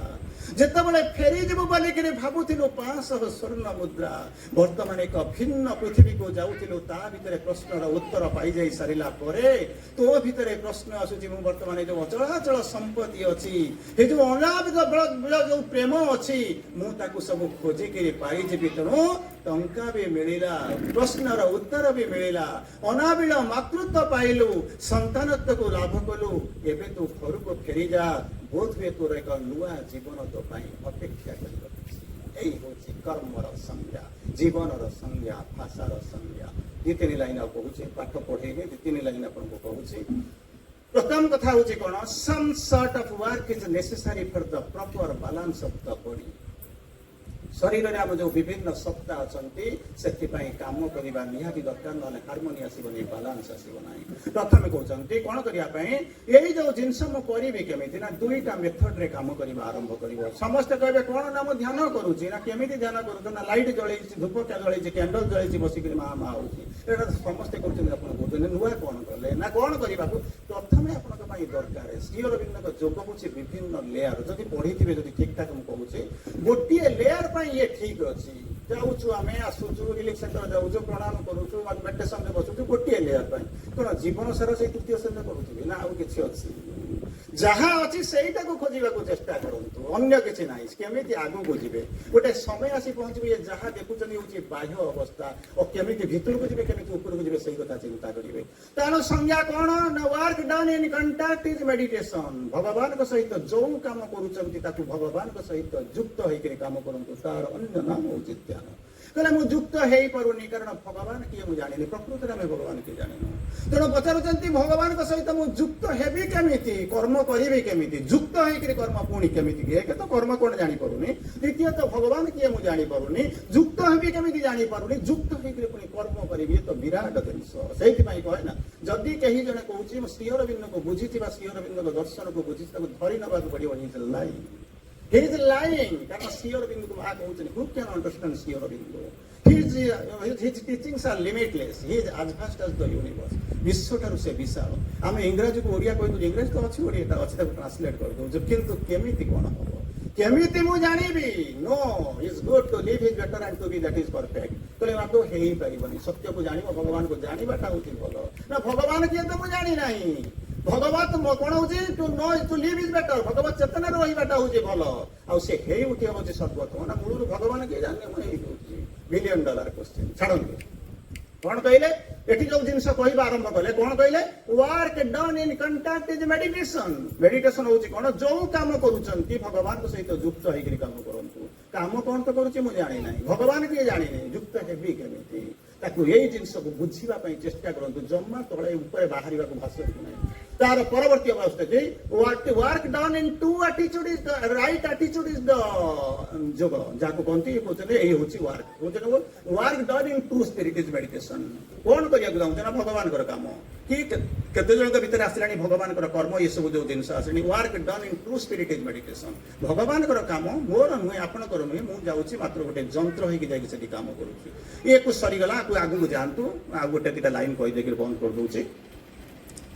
ତେଣୁ ତାର ପରବର୍ତ୍ତୀ ଅବସ୍ଥାରେ କହୁଛନ୍ତି କଣ, ଆମେ ଅନେକ ସମୟରେ pioneer, forerunner, army of light, ଏମିତିକା ବିଭିନ୍ନ ଶବ୍ଦ ବା ଫ୍ରେଜ୍ ୟୁଜ୍ କରୁ। ଏ ଶବ୍ଦ ଗୁଡ଼ିଏ ଶ୍ରୀ ଅରବିନ୍ଦ ୟୁଜ୍ କରିଛନ୍ତି। ଆମେ ତାକୁ, ମୁଁ ବି ନେଉଛି କ୍ଲାସ୍, ଅନେକ ଗ୍ରୁପର କ୍ଲାସ୍ ନେଉଛି, କିନ୍ତୁ ଆମେ ନ ବୁଝିକି ଏସବୁ ଜିନିଷ ହେଇଛି। Pioneer, flaming pioneer, forerunner, so called ଆପଣଙ୍କର army of light, Shri Aurobindo ସବୁ ଏ ସବୁ ଯାକ ସାବିତ୍ରୀର ଶବ୍ଦ, ତାକୁ ଲେଖା ହେଇଛି। ସେ ୟୁଜ୍ ହେଇଛି କାହା ପାଇଁ ଜାଣିଛନ୍ତି? ବୁଝନ୍ତୁ, ଆମେ କାହାକୁ ନେଇ କୋଉଠି ଯୋଡୁଛୁ। ମୁଁ ବି ନଉଛି ଗୋଟେ ଗ୍ରୁପରେ, ମୁଁ 3 ବର୍ଷ, ଚୈତ୍ୟ ପୂର୍ଣ୍ଣତା ମୁଁ 3 ବର୍ଷ କମ୍ପ୍ଲିଟ୍ କରିସାରିଲିଣି। ଆପଣ କହୁଛି ଚୈତ୍ୟ ପୂର୍ଣ୍ଣତା ଗୋଟେ ଗ୍ରୁପରେ ରବିବାର 5ଟା 6ଟା ନଉଛି, 3 ବର୍ଷ ହେଲାଣି କମ୍ପ୍ଲିଟ୍ କରିସାରିଲିଣି। ସେ ସରୁନି, ଆଉ କେତେ ଦିନକୁ ମୁଁ କହିପାରିବି, ଚାଲିଛି, ପ୍ରତିଦିନ ଘଣ୍ଟାଏ ଚାଲିଛି। ଏନିୱେ, ତେଣୁ ପଚାରୁଛନ୍ତି ଇଏ ସବୁ ଯାକ ଶବ୍ଦ ୟୁଜ୍ ହେଇଛି ଶ୍ରୀ ଅରବିନ୍ଦଙ୍କ ପାଇଁ, ନିଜେ ୟୁଜ୍ କରିଛନ୍ତି ନିଜ ପାଇଁ। ଆମେ କଣ କରୁଛୁ, ନା ଧଳା ଗଞ୍ଜିରେ ଆର୍ମି ଅଫ୍ ଲାଇଟ୍ ପାୟନିୟର ଲେଖିକିରି କରୁଛୁ। ମୁଁ ଜାଣିନି ହାଉ ଫାର୍ ଇଟ୍ ୱିଲ୍ ସାଟିସ୍ଫାଇ। ତଥାପି ଆମେ ମଧ୍ୟ ନ ଜାଣି ନ ବୁଝିକରି କରୁଛୁ। ଛାଡ଼ି ଦିଅନ୍ତୁ। ଅନ୍ତତଃ ସେଇପାଇଁ କହିଲେ सेंटेनारी सेलिब्रेशन ने माँ आपको कहले let us be worthy of Shri Aurobindo centenary celebration भूलिकी जागरण यात्रा कर किसी असुविधा ना समस्ते करुँच आम कि योग्यता है से आसवा अंततः चेष्टा कर एजुकेशन गोटे लाइन आपको कहूँ प्रेम गोटे हाँ ଗୋଟେ ପ୍ରଶ୍ନ ଆପଣଙ୍କ ପାଇଁ ଆସିଲାଣି। तेणु कौचे टिके रुहतु प्रश्न पचारे दुईटा जिनस लाइन कौचे प्रथम लाइन होची कौन प्रथम लाइन होची प्रेम श्री अरविंद लिखुचंती माँ कहते all was too little for her bottomless need 200 प्रकार प्रेमर श्री अरविंद वर्णना कर एठी जो प्रेम कथा आमे कहउचंती श्री अरविंद कहउचंती all was too little for her bottomless need bottomless need माने कोन जानछन तो आम नीड नुहे आमे खाई बिक्री गोटाई दिन संतुष्ट होइबा बटमलेस कल्पना करि परिबे से सीमाहीन जो दिगंत विस्तार ये जहा पाउतले ताहार मूल्य होछि फुललेस द्वितीय जिनस आसुची आपण माने जहा को कहउचंती कोन कहउचंती ना एजुकेशन माँ सबू जगह आप अधिकांश समय मत प्रश्न पचारती आज नुहे अनंती माँ पाठ कौन क्वालिफिकेशन कौन मुझे जानी आपने पचारुंट कि ना ये प्रश्न आज नुहे 30 वर्ष पूर्व लोक पचारुंट मुझे प्रश्न उत्तर के बुझीपारती ना माँ सबूजाक पाठर एजुकेशन अर्थ कही सारापर माँ कहते ये सबूजाक पाठ कौन ना सरफेस को साटिस्फाई करने चाहूँगी कौन से जिनसा गभीरता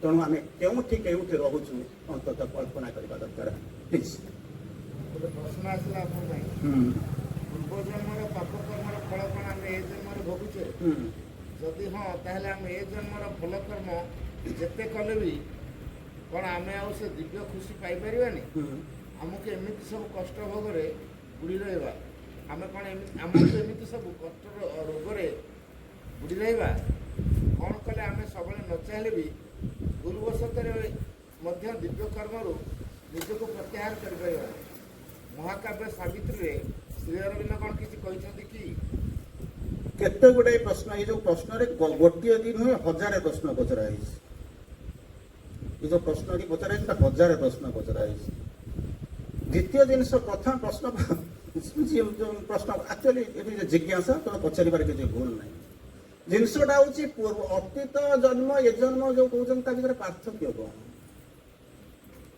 फास्ट जिन श्री अरविंद आगे पढ़ा जाऊँ फंडामेंटाल क्लियर कर पढ़े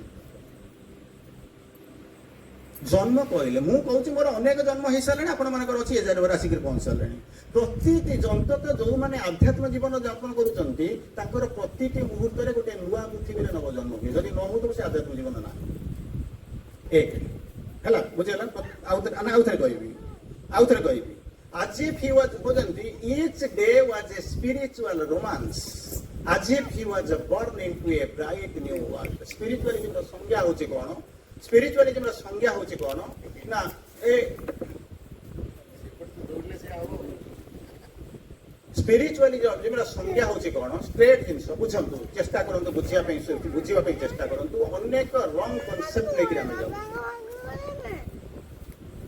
अनेक रंग कनसेप्ट लेके जाऊँ स्पिरिचुअलिज्म को आम बुझीचु केमी जानी ना बोध हुए बाहर रही घर संसार नक आश्रम फाश्रम रहीगले कि जीवन सारा बुलिक बोधे भाषण फाषण देले बुझीपार ना बोधे बोधे स्पिरिचुअलिज्म होगा बुझीपार ना स्पिरिचुअलिज्म संज्ञा अलग प्रकार romancing with spirit is spiritualism romancing with spirit is spiritualism मो पुआ आगे बसी बाप पुआ आम प्रेम हो बुझीपार तो ठीक से भाया स्पिरिचुअलिज्म कहते ना स्पिरिचुअलिज्म कौन से भाया रोमांस करेंगे आपण भितर जी बसी ये कौन कहते ना मुझे चिन्ह बुझीपार तो ना बुझेगा पड़ो द्वितीय कथा हूँ स्पिरिचुअलिज्म माने कौन श्री अरविंद कहते each day was a spiritual romance आपण भूली जातु किए आश्रम अच्छे किए कौट अच्छे आपण जीवन को भावतु each day माने प्रत्येक टी मुहूर्त डे माने दिन किंतु ये धरी नि प्रत्येक टी मुहूर्त हूँ आपंकर कौन स्पिरिचुअल रोमांस हम ना स्पिरिचुअल रोमांस हम बोली मुझे जानवी ना मुझे पुआ को गले पकड़ी पुआ मत गले पकड़ा तो आम जान आम भर प्रेम आसीगला ना ना हाँ से भाया कौन कर ना नुआ आप जमी बाहर प्रेम बोलिक जाच से भाया कहते रोमा कौन होती each day was a spiritual romance. ପ୍ରତ୍ୟେକଟି ମୁହୂର୍ତ୍ତ ଆପଣ ରୋମାନ୍ସ କରୁଛନ୍ତି କାହା ସହିତ? ସ୍ପିରିଟ ସହିତ। ମୁଁ ଜାଣିବି କେମିତି? ଏଠି ସିନା ଦେଖାଉଛି ସିଏ ମୋତେ ହସୁଛି, ମୁଁ ତାକୁ ଦେଖୁଛି ହସି, ଆମେ ଖୁସି ହଉଛୁ। ସ୍ପିରିଟ ସହିତ ରୋମାନ୍ସ କରୁଛି ତ କେମିତି କ'ଣ ଜାଣିବି? ବୁଝିପାରୁଛନ୍ତି ତ? ସେ ପ୍ରଶ୍ନର ଯୋଉ ପ୍ରଥମ ପାର୍ଟଟା ସେଇ ଆନ୍ସର ଦେଇଛନ୍ତି। As if he was born into a bright new world. ଯଦି ପ୍ରକୃତରେ ଆପଣ ଆଧ୍ୟାତ୍ମିକ ଜୀବନ ଯାପନ କରୁଥିବେ, ଆଧ୍ୟାତ୍ମିକତାକୁ ଆପଣେଇ ନେଇଥିବେ, ତାହେଲେ ଅନ୍ତତଃ ଜାଣିବେ ପ୍ରତିଟି ମୁହୂର୍ତ୍ତରେ ଗୋଟିଏ ନୂଆ ପୃଥିବୀରେ ନବ ଭାବରେ ମୋର ନୂଆ ଜନ୍ମ ହଉଛି। ଏମିତି ଅନୁଭୂତି ଆସୁଛି କରେ ନାହିଁ? ତାମାନେ ଯାହା ହଉଛି ମୁଁ ଆଉ ବୁଝେଇବାକୁ ଆପଣଙ୍କୁ ପଡିବ ନାହିଁ। ଦ୍ୱିତୀୟ ଜିନିଷ କହୁଛି କ'ଣ? ଇଏ ଯୋଉ ପ୍ରଶ୍ନଟି ପଚରା ହେଇଛି ଏଟା ହଉଛି ବାହାର ପ୍ରଶ୍ନ ପଚରା ହେଇଛି। ମାନେ ବିଗତ ଜନ୍ମ ମାନେ ମୁଁ ଯୋଉ ମରିକରି ଜନ୍ମ ହେଲି, ବିଗତ ଜନ୍ମରେ ମଲି, ଇଏ ଯୋଉ ଜନ୍ମରେ ଅଛି ସେଥିରେ କହୁଛନ୍ତି ପାପ ଫଳ ନିଶ୍ଚିତ ଭାବରେ କାଉଣ୍ଟ କରୁଛି, ନିଶ୍ଚିତ ଭାବରେ କାଉଣ୍ଟ କରୁଛନ୍ତି। ମା ଲେଖିଛନ୍ତି। କହିଲେ କେମିତି କ'ଣ? ମୁଁ ଆପଣଙ୍କୁ ଗୋଟେ ଏକ୍ସାମ୍ପଲ ଦେବି, ଆପଣ ବୁଝିଦେବେ। ମନେ କରନ୍ତୁ ଆପଣ 10 କୋଟି ଟଙ୍କା ଲୋନ କରିଛନ୍ତି ବ୍ୟାଙ୍କରୁ। ମନେ କରନ୍ତୁ ଲେଟ୍ 10 କୋଟି ଟଙ୍କା ନେଇଛନ୍ତି। ଲୋନ କଲା ବେଳକୁ ମାଇନସରେ ଅଛନ୍ତି ନା ପ୍ଲସକୁ ଦେଇଛନ୍ତି? କୋଉଠି ଯାଇଛନ୍ତି? ମାଇନସରେ ଯାଇଛନ୍ତି। ତେଣୁ ସେଥିରୁ ଯଦି କିଛି ପଇସା ନେଇକି ସୁଝୁଛନ୍ତି, ସେ 10 କୋଟି ଟଙ୍କାର ଯୋଉ ତାର ଯୋଉ ସୁଧ ଯେ ପର୍ଯ୍ୟନ୍ତ ଆପଣ ଯଦି ସେଥିରୁ ମୁକ୍ତି ନ ପାଇଛନ୍ତି ସେ ପର୍ଯ୍ୟନ୍ତ ମାଇନସ ହେଇ ଚାଲିଥିବ। ବୁଝିପାରୁଛନ୍ତି ତ? ଯଦି ଆପଣ ମନେ କରନ୍ତୁ ବ୍ୟାଙ୍କରେ ଆପଣଙ୍କର 100 ଟଙ୍କା ଡିପୋଜିଟ୍ ହେଇଛି, ତା ଦେହରେ ଯଦି 10 ଟଙ୍କା ମିଶେଇଲେ କେତେ ଟଙ୍କା ହବ? 110 ଟଙ୍କା ହବ। ମାଇନସ 100ରେ ଯଦି 10 ଟଙ୍କା ମିଶେଇବେ ତାହେଲେ କେତେ ହବ? 110 ହବ ନା 90 ହବ? ମାଇନସ 90 ହବ। କେତେ ହବ ଆରମ୍ଭ କରିବ? ଆପଣ କହିବେ 100ରେ 10 ମିଶିଲା, କାହିଁକି ସେଠି 110 ହେଲା, ଏଠି କାହିଁକି ମାଇନସ 90 ହେଲା? ଆରେ ଲୋନଟା କରିଛୁ, ସୁଝିବ କିଏ ସେ? ଲୋନଟା କରି ଖାଲି ଲୋନ ନୁହେଁ, ଚକ୍ରବର୍ତ୍ତୀ ସୁଧ ସହିତ ଆପଣଙ୍କୁ ଦେବାକୁ ପଡିବ। ତେଣୁ ଅତୀତର କର୍ମକୁ ଯୋଉ କରିକିରି ଆସିଛୁ, ବୁଝିପାରୁଛନ୍ତି ନା? ଦୁଇ ପ୍ରକାର କର୍ମର ଦୁଇ ପ୍ରକାର ଫଳ ମିଳେ। କହିଲେ କେମିତି? ଭଲ ସେନ୍ସରେ ମିଳେ, ଖରାପ ସେନ୍ସରେ ମିଳେ। ମନେ କରନ୍ତୁ ଜଣେ କ'ଣ କରିଛି, ମନେ କରନ୍ତୁ ସେ କ'ଣ କରିଛି ନା ଗୋଟେ ଭଲ କାମ କରିଛି। ଆମେ ମାନେ ଯୋଉ ଜନ୍ମ ହେଇଛୁ, ଆମେ କ'ଣ ଖରାପ କାମ କରିକି ଏଠି ଆସିକି ଆପଣଙ୍କ ଆଗରେ ଠିଆ ହେଇଛୁ? ବୁଝିବାକୁ ଚେଷ୍ଟା କରନ୍ତୁ। ବିଗତ ଜନ୍ମର ଭଲ କର୍ମ କରିଛନ୍ତି ବୋଲି ମାଙ୍କ ଆଗରେ ଆପଣ ଏବେ ବସିଛନ୍ତି, ଆମେ ଏଠି ଠିଆ ହେଇଛୁ। ତେଣୁ କ'ଣ ହେଇଛି? ବିଗତ ଜନ୍ମର ଭଲ କର୍ମ କରିଛୁ ବୋଲିକିରି 2 ଥର ଆୱାର୍ଡ ପାଉଛୁ, ରିୱାର୍ଡ ପାଉଛୁ। କାହିଁକି ନା ଭଲ ଜାଗାରେ ଜନ୍ମ ହେଇଛୁ, ପୁଣି ଏ ଜନ୍ମରେ ଭଲ କାମ କଲେ ଆର ଜନ୍ମକୁ ଆଉ ଟିକେ ଏଠି ଆଜି ବାର୍ଦ୍ଧରେ ବସିଛୁ, କାଲି ହୁଏତ ପଣ୍ଡିଚେରୀରେ ବସିଥିବା, ନେକ୍ସଟ ଜନ୍ମରେ ପଣ୍ଡିଚେରୀ। ତେଣୁ ଗୋଟିଏ ଭଲ କର୍ମ ପାଇଁ ଆମେ 2 ଥର ଆୱାର୍ଡ ପାଉଛନ୍ତି। ଯେମିତି ଖରାପ କାମ ଯଦି କରିଥିବେ ତ କେତେ ଥର ରିୱାର୍ଡ ମାନେ ପନିଶମେଣ୍ଟ ପାଉଥିବେ। ବିଗତ ଜନ୍ମରେ କାହାକୁ ମାରିକିରି ଆସିଛି ବୋଲି ଆଜି ରହିଛି କହୁଛି, ଅଣ୍ଡରଗ୍ରାଉଣ୍ଡରେ ରହୁଛି, ମାନେ ଖରାପ ଜାଗାରେ ଜନ୍ମ ହେଇଛି ପ୍ରଥମ କଥା। ପୁଣି ଏ ଜନ୍ମରେ କ'ଣ କିଛି ଜାଣିଛି ନା, ବୁଲିକିରି କାହାକୁ ବନ୍ଧୁକ ଦେଖେଇଛି। ତେଣୁ କୋଉଠି ରହୁଛି? ବର୍ତ୍ତମାନ ଜଙ୍ଗଲରେ ପରିତ୍ୟକ୍ତ ଜୀବନ ଯାପନ କରିଛି। ଭଲ କାମ ପାଇଁ 2 ଥର ରିୱାର୍ଡ ପାଉଛି, ଖରାପ କାମ ପାଇଁ 2 ଥର ପନିଶମେଣ୍ଟ ପାଉଛି। କର୍ମଫଳ ପାଇଲି ନା କ'ଣ ଭିତରେ ପାଇଲି?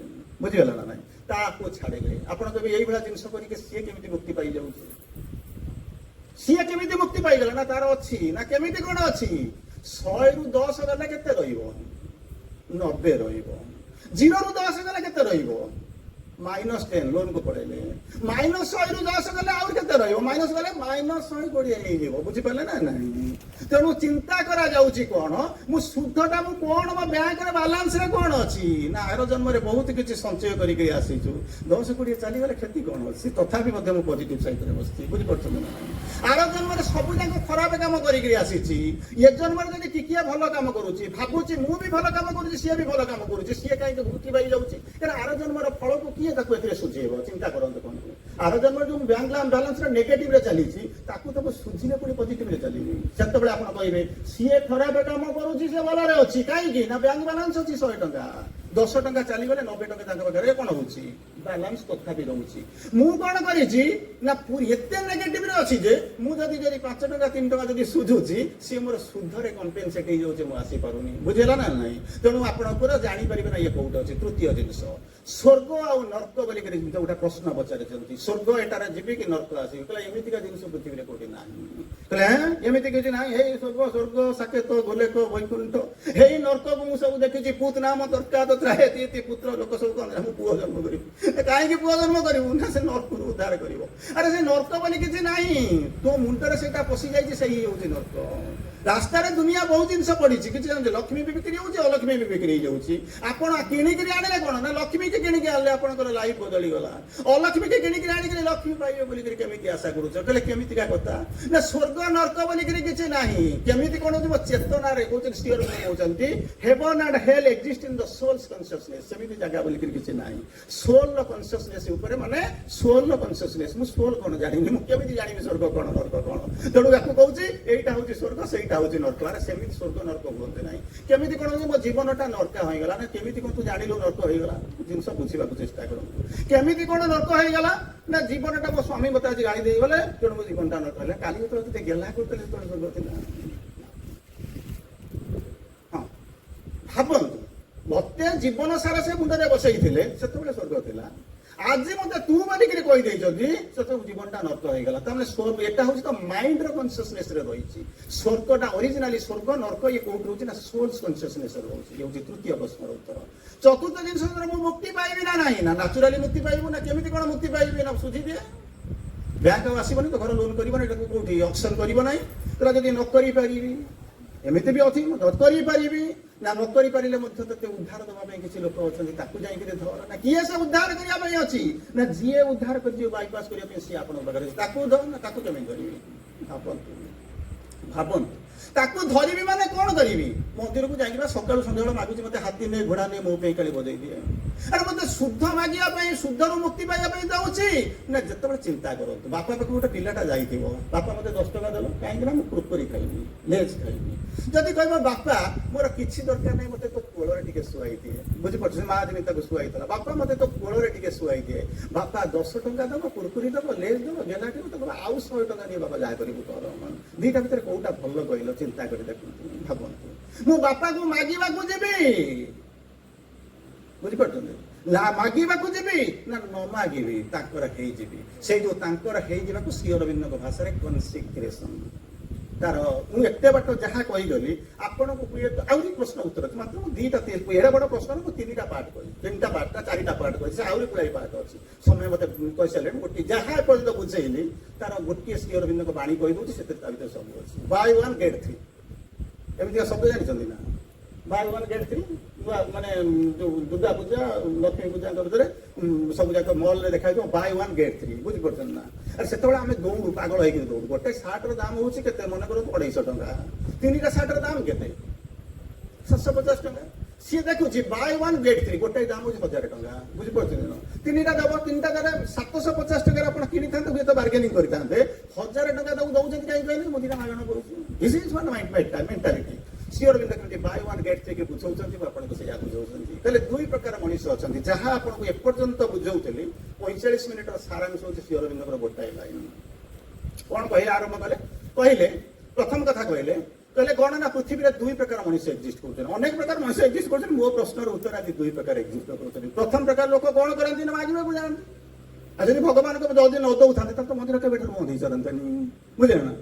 ମନ୍ଦିରକୁ ତୁମର ମୁଁ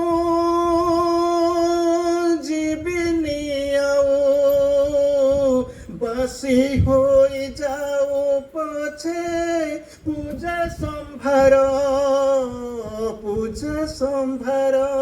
ଯଦି ନ ଯାଉଥାନ୍ତେ, ଯଦି କିଛି ମିଳୁନଥାନ୍ତା ତାହେଲେ ମନ୍ଦିରକୁ କେହି ଯାଉନଥାନ୍ତେ। ଏଉଥିରେ ପ୍ରଥମ ପ୍ରକାର ଲୋକ ଖାଲି ପାଇବାକୁ ଯାଆନ୍ତି। ଦ୍ୱିତୀୟ ପ୍ରକାର ଲୋକ କଣ କରନ୍ତି? ଆମେ କଣ ଯାଉଛୁ ମାଗିବା ପାଇଁ? ନୁହେଁ, ଯାଉଛୁ ମାଗିବା ପାଇଁ, କିନ୍ତୁ ଆମର ଟିକେ ଷ୍ଟାଇଲ ହେଲେ କେମିତିକା କଥା ତାକୁ କେମିତି ଆମକୁ କହୁଛନ୍ତି। ହେଲେ ସେକେଣ୍ଡ କାଟାଗୋରୀର ଲୋକ ଅଛନ୍ତି, ସେମାନେ କିଛି ମାଗନ୍ତି ନାହିଁ। ତାମାନେ ଆପଣ କଣ କହିବେ? ଦିଅନ୍ତି ନାହିଁ। ଯଦି ମୁଁ ନ ମାଗିବି ତାହେଲେ ଯେମିତି ଆପଣ ମାନେ କହନ୍ତିନି, ଯଦି ପିଲାଟା ଯୋଉ କାନ୍ଦୁଛି ଯଦି ନ କାନ୍ଦିବ ତା ମା ତାକୁ ମଧ୍ୟ ଖାଇବାକୁ ଦବ ନାହିଁ, ଏ କଥା ଆପଣ ଶୁଣିଛନ୍ତି। ତାମାନେ ଆମେ ମାଗୁନ ମାନେ ମଧ୍ୟ ମିଳିବ ନାହିଁ। କହିଲେ ହେ ବୋକାଟାଇ ନା କଣ? 3ଟା ଜିନିଷ ମିଳିବ, କିନ୍ତୁ ଗୋଟିଏ ଜିନିଷ କଣ୍ଡିସନ ହଉଛି ଛୋଟିଆ କଣ୍ଡିସନ। ଇଫ୍ ୟୁ ଆର୍ କନସିକ୍ରେଟେଡ ନା କଣ?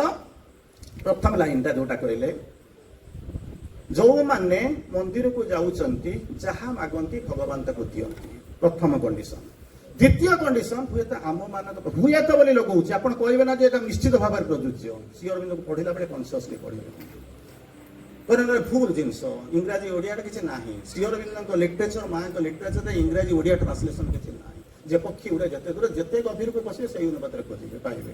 ଶ୍ରୀ ଅରବିନ୍ଦ କହୁଛନ୍ତି ଦ୍ୱିତୀୟ କାଟାଗୋରୀର ଲୋକ ମନ୍ଦିରକୁ ଯାଆନ୍ତି, ମାଗନ୍ତି ନାହିଁ, କିନ୍ତୁ କନସିକ୍ରେଟେଡ ମାନେ ବୁଝୁଛନ୍ତି ତ, ସେ ଶବ୍ଦଟା ବୁଝୁଛନ୍ତି। ଯଦି ହେଇଥିବେ ତାହେଲେ କଣ ହବ ନା 3ଟା ଜିନିଷ ମିଳିବ। ପ୍ରଥମ ଜିନିଷ କଣ ମିଳିବ? What he would have otherwise asked, मोर या दरकार सी जमी लंबा चिठा कर दूसरी से जिन आप जहाँ मागी दे था अरे से तो मागिक पाइला मुझे न मागिक पाँच कन्सिग्रेसन बुझीपे यही श्री अरविंद कहले जो दीटा जो मागणा मिल से कहले कन्सिग्रेसन लाभ हो सी चिठी नहीं दौर आप न मागिक पाँच सी ता जिन मागुच आप जिन हो कि कन्सिग्रेसन दीटा जिन मिल प्रथम जिन कौन प्रथम जिन कौन कहते he gives along with it he gives himself निजु जदि कन्सिक्रेटेड होइतिबे निजु को देई देबे ये होची सेकंड गिफ्ट मुनु मागी ना सेकंड गिफ्ट थर्ड ता कोन spontaneous born of his love स्वतःप्रवृत्त भाବରେ भगवान ତାଙ୍କ दिव्य प्रेम को तुम ऊपर ओजाड़ी देबे 200 प्रकार कहि ऑलरेडी कहि श्री अरविंद 200 प्रकार प्रेमर वर्णना करिसंती spontaneous born of his love से जो स्वतःप्रवृत्त भाव में ढाई देवे हूँ तृतीयटा चिंता करी देखंतु आपण कौन पाइबे होपफुली समय मोर अनेक आगु गलानी कारण 20 मिनिट समय देते मुझे अनेक टपिक सारे वंदे मातरम समस्त को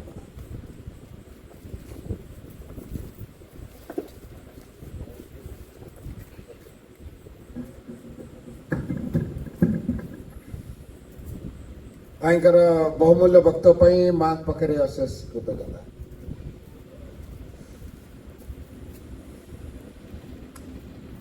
गोटे बड़ कथा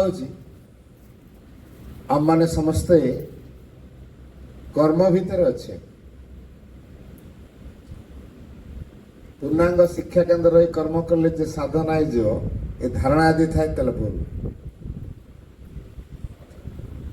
पाठचक्र परिसर भितर थाई जदि काम करथवा ताल कहे साधना है जो भूल ताले साधना केमती हबो घर भितर थाई साधना कले हबो ना नहीं घर भितर थाई साधना कले भी साधना हबो पूर्णांग शिक्षा केन्द्र थाई काम कले भी साधना हबो किंतु प्रथम कहली पूर्णांग शिक्षा केन्द्र थाई मुझे टीचरशिप कर सौधर्म साधना कर भितर कौन गोटे रही जोटा साधना को संभव कराए सेटा हूँ आम आटिट्यूड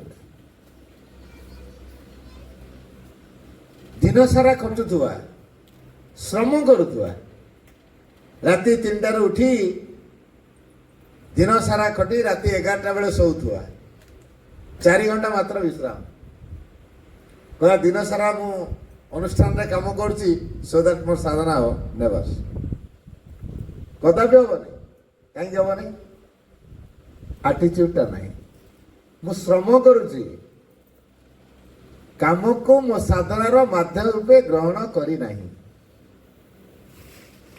काम भितर आनंद नहीं शिखी नहीं काम रे रुचि रखी नहीं जो काम मिलला मां को पाखर आसीची आंको माध्यम रे कि तांको माध्यम रे अपा माध्यम रे कि भाई माध्यम रे कि प्रिंसिपल माध्यम रे कि सेक्रेटरी माध्यम रे कि सीनियर टीचर भाई अपा मां को माध्यम रे मते कामटा मिलिछ किंतु मां कर काम मते मिलिछि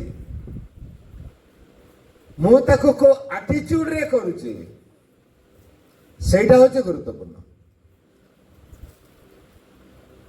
तेणु केते काम कली श्रीमंत बाकी अच्छी how much work you have done that doesn't matter आपण केते काम कले सेटा बड़ कथा but in which attitude you have done that matters most आपण को मनोभाव रे काम कले सेटा होची गुरुत्वपूर्ण आ जदि हमें श्री अरविंद को पढ़ुनु आस्पृहा जदि रखुनु मनोभाव जदि ठीक रखुनु किंबा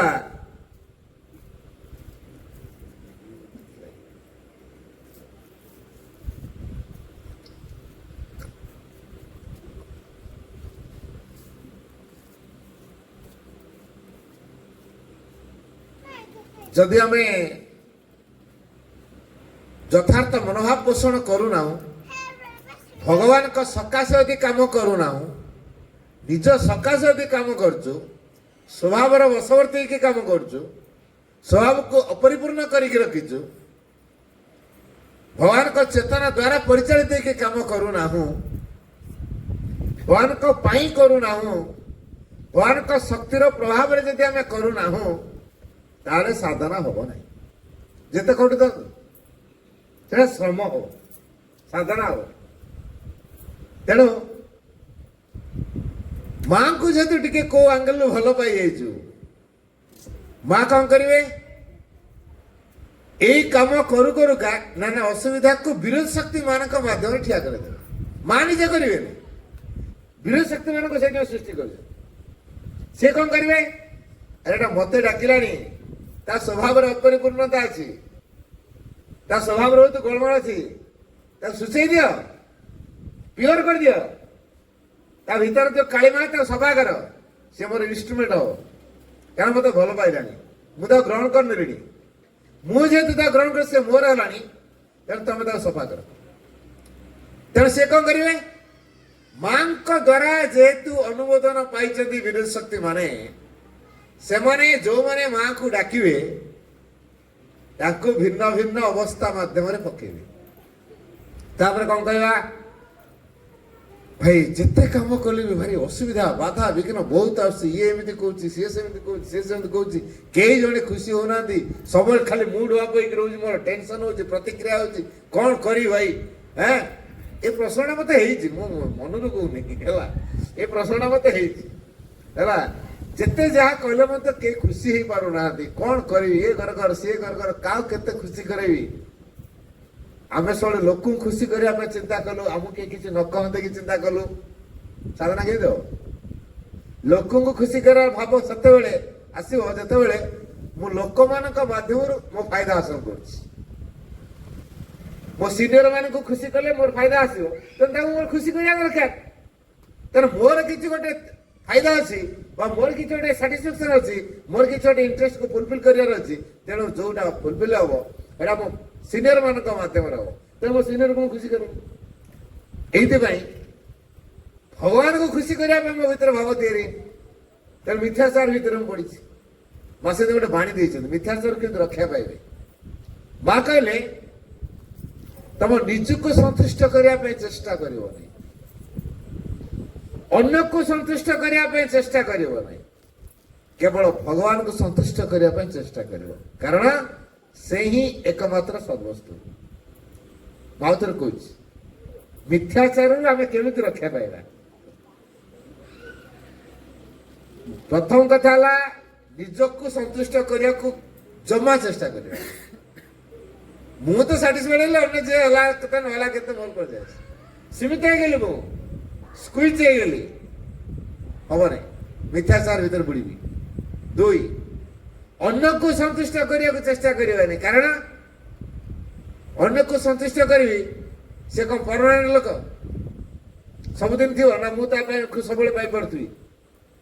ସେ ଆଜି ଅଛି କାଲିକି ନଥିବ, ମୁଁ ତାକୁ କାହିଁ ଖୁସି କରିବି? ମୁଁ ଭଗବାନଙ୍କ ପାଇଁ ଆସିଛି, ଭଗବାନ ମତେ ସୃଷ୍ଟି କରିଛନ୍ତି, ତାଙ୍କରି ଦ୍ୱାରା ମୁଁ ପ୍ରେରିତ ହେଇକି ସଂସାରକୁ ଆସିଛି ନା ଅନ୍ୟମାନଙ୍କ ପାଇଁ ମୁଁ ସଂସାରକୁ ଆସିଛି? ମହାନ କୋଉଟା? ଭଗବାନ ହଉଛନ୍ତି ମହାନ। ମୁଁ ତାକୁ ଖୁସି କଲେ ମୋର କଣ ମିଳିବ? ମୋ ଅସୁବିଧାରେ କଣ ସେ ସାହାଯ୍ୟ କରିଦେବେ? ମୁଁ ଯାହାକୁ ଖୁସି କରିବାକୁ ଯାଉଛି, ଦେଖିବା ମୋ ଅସୁବିଧା ସମୟରେ ସେ ସାହାଯ୍ୟ କରିବେ କି? ମୋ ଅଜ୍ଞାନତାକୁ ଦୂର କରିବା ସେ ସାହାଯ୍ୟ କରିବେ କି? ମୋ ସ୍ୱଭାବକୁ ବଦଳାଇବାର ସେ ସାହାଯ୍ୟ କରିବେ କି? ମୁଁ ଯଦି ଅନ୍ୟକୁ ସନ୍ତୁଷ୍ଟ କରିବାକୁ ଚେଷ୍ଟା କଲି, ତାର ଚେତନା ମୋ ପାଖକୁ ସଂକ୍ରମିତ ହବ, ମୁଁ ତା ଦ୍ୱାରା ଆଫେକ୍ଟେଡ ହେବି। ତେଣୁ ସିଏ ଯଦି ଖରାପ ହେଇଥିବ, ମୁଁ ତାକୁ ସନ୍ତୁଷ୍ଟ କରୁଛି ମାନେ ତାର ସେ ଖରାପ ପ୍ରଭାବ ମୋ ପାଖକୁ ଆସିବ। ମୁଁ କଣ ତା ଭଳିଆ ହେବି? ଭଗବାନ ମତେ ସଂସାରକୁ ପଠେଇଛନ୍ତି, ଗୋଟେ ନିର୍ଦ୍ଦିଷ୍ଟ ଉଦ୍ଦେଶ୍ୟ ପାଇଁ ପଠେଇଛନ୍ତି, ମୁଁ କାହିଁକି ତା ଭଳିଆ ହେବି? ମୁଁ ଯାହାକୁ ଖୁସି କରେଇବି, ସିଏ ଯୋଉ ବ୍ୟକ୍ତିତ୍ୱ, ତାଙ୍କର ସ୍ୱଭାବ ଯାହା, ଚରିତ୍ର ଯାହା, ଚେତନା ଯାହା, ମୋ ପାଖରେ ସଞ୍ଚରିତ ହେଇ ଆସିବ। ଏଇଥିପାଇଁ ତାକୁ ସନ୍ତୁଷ୍ଟ କରିବାକୁ ଚେଷ୍ଟା କଲେ ମିଥ୍ୟାଚାର ଭିତରେ ବୁଡ଼ିବି। ତୃତୀୟ, କେବଳ ଭଗବାନଙ୍କୁ ସନ୍ତୁଷ୍ଟ କରିବାକୁ ଚେଷ୍ଟା କରିବା, କାରଣ ସେ ହିଁ ହଉଛନ୍ତି ଏକମାତ୍ର ସଦ୍ବସ୍ତୁ। ଏଇଟା ହଉଛି ମିଥ୍ୟାଚାର ଭିତରେ ରକ୍ଷା ପାଇବା। ଦିବ୍ୟ କର୍ମ ସେତେବେଳେ ହବ, ମନେ ରଖିବା ଗୋଟେ କଥା ଭାଇ ଭଉଣୀ ମାନେ, ଆମେ କର୍ମ ସବୁବେଳେ ଆମ ସ୍ୱଭାବ ଦ୍ୱାରା ହଉଥାଏ। ଲାଇଟଟା ଜଳୁଛି, ଧଳାଟା ଲାଗିଛି ବୋଲି ଧଳା ଲାଇଟ୍ ଦଉଛି। ଯଦି ମୁଁ ନାଲିଆ ଜରି ଘୁରେଇବି, ନାଲିଆ ଲାଇଟ୍ ଦବ ନା ନାହିଁ? ଯଦି ଗ୍ରୀନ ଜରି ଘୁରେଇବି, ଗ୍ରୀନ ଲାଇଟ୍ ଦବ। ତେଣୁ ସ୍ୱଭାବଟା ରୁ ରିଫ୍ଲେକ୍ଟ ହଉଛି ବାହାରକୁ। ସ୍ୱଭାବ ମାଧ୍ୟମ ଦେଇକି ଆସୁଛି। ତେଣୁ ସ୍ୱଭାବଟା ଯଦି ପ୍ୟୁରିଫାଏଡ୍ ତାହେଲେ କାମ ମଧ୍ୟ ପ୍ୟୁରିଫାଏଡ୍। ସେଥିପାଇଁ ଶ୍ରୀ ଅରବିନ୍ଦ କହିଲେ divine work through your nature and according to your nature. If your nature is imperfect, then the work will be imperfect. Divya कर्म तुम स्वभाव अनुसार स्वभाव माध्यम दे हला पानी पाइप टे आम पानी छाड़ुचे अच्छा पाइपटा जो सेप पानीटा से सेप रे जीव ना अलग के जो पानी पाइप रे आम चारिड़े गार्डन गचर दौचे पाइपटा जी मोटा तार बंका टंका जोड़ी जाब पानीटा ता भर बंका टंका जीव ना नहीं पाइप माध्यम आम गछ पाक पानी आनले पानी कौटी थिला आम पाइप माध्यम गछ पाक आनले पाइपटा जो बंका टंगा है तार पानी जो आसो से बंका टंगा ही आसो ताले तू कौन बुझले पाइप माध्यम पानी आसला पाइप रो सेप जो प्रकार पानी मध्य आसो से प्रकार ठीक से बड़ा divine work through your nature and according to your nature दिव्य कर्म तुम स्वभाव अनुसार एवं तुम स्वभाव माध्यम if your nature is imperfect जदि तुमर स्वभाव अपरिपूर्ण then the work will be imperfect ताले तुम कर्म मध्य अपरिपूर्ण तेज आम जो मैंने काम करुचे जो प्रतिक्रिया प्रकाश करुचे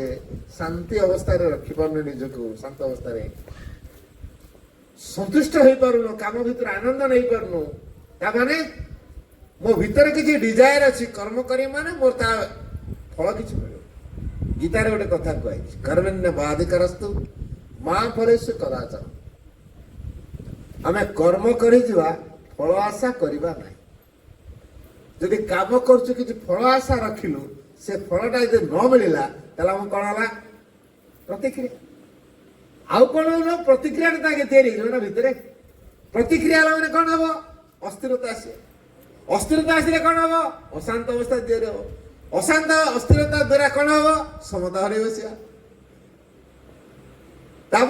जो इम्बालांस आम माँ को जोगे पार तो से कर्म को से महान आविष्कार सहायक हम तो रूपांतर साहाय्य कर तो हो पार तेणु कर्म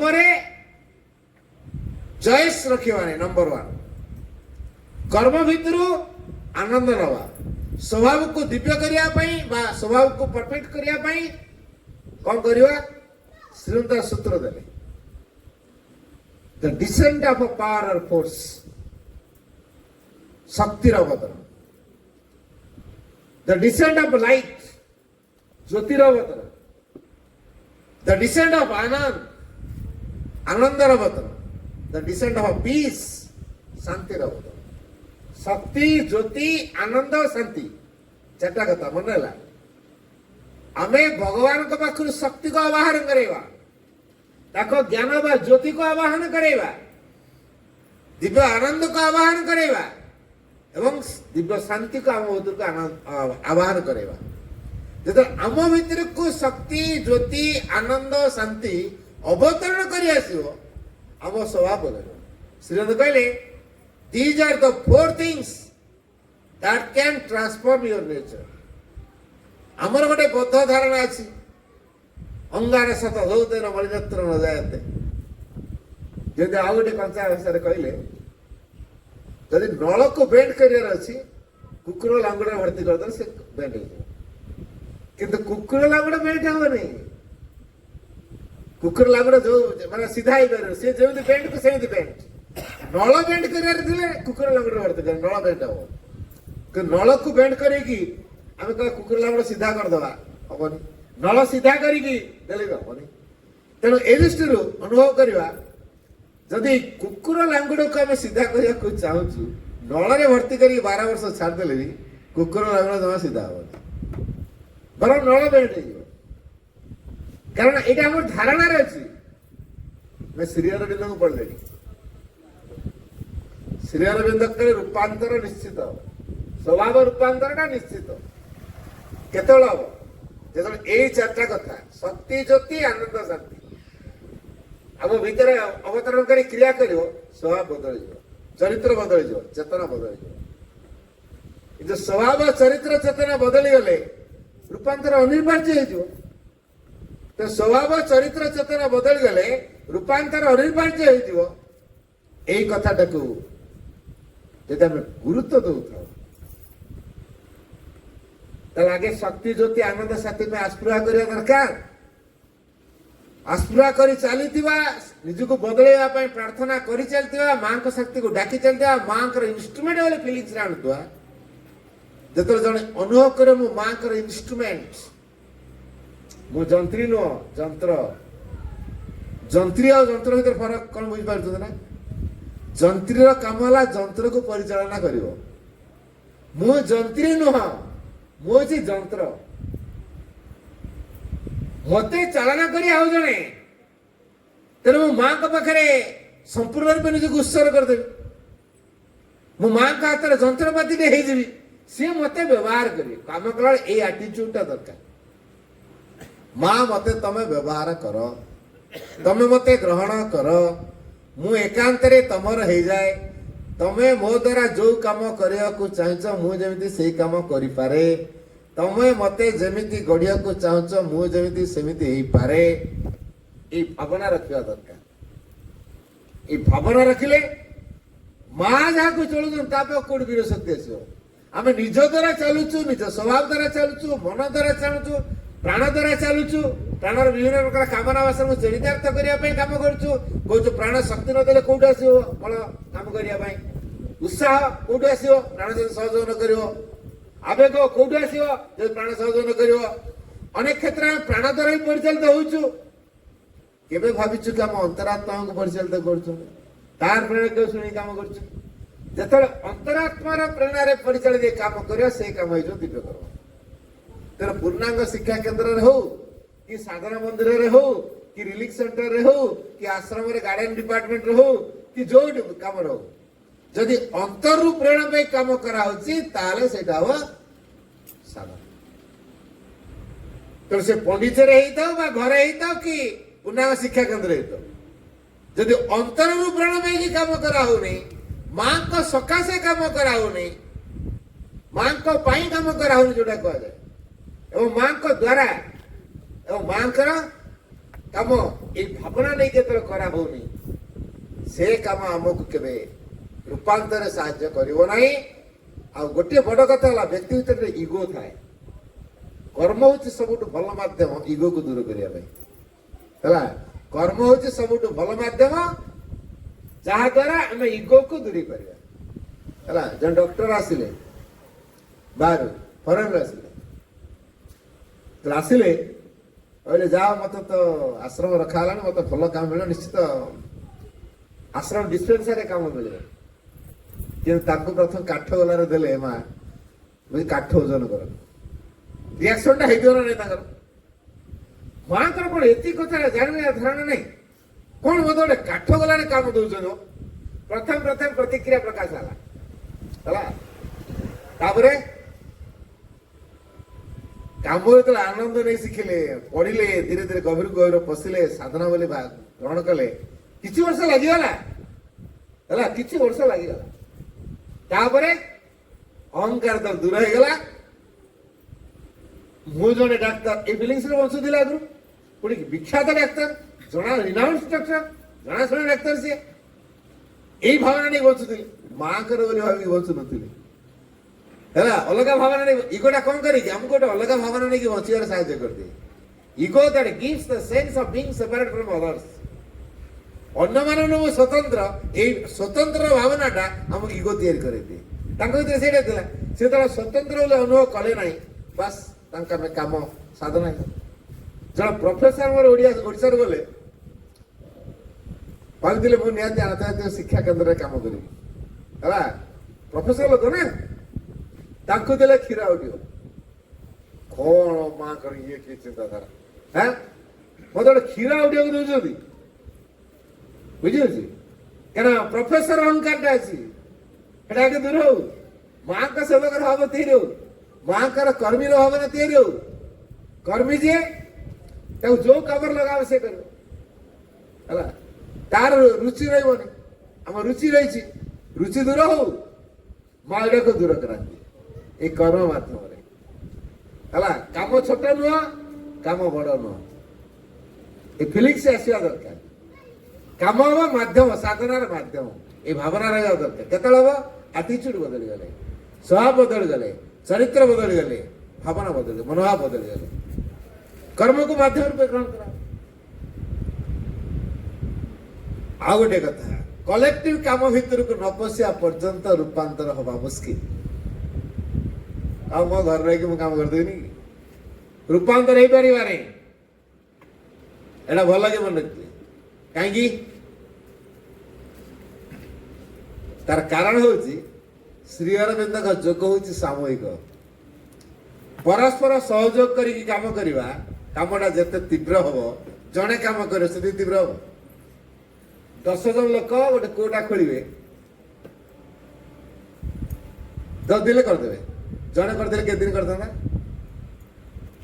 10 दिन कला आउ कर 10 दिन कंप्लीट हेनी कि 10 जन लोग 10 दिन काम करेंगे कोटे खोलदेवे जड़े पार 10 दिन ताले रूपांतर भाया कार्य को जड़े कह एका करदे हो रूपांतर में कौन आवश्यक अति मानसर क्रिया अति मानस क्रिया केते हम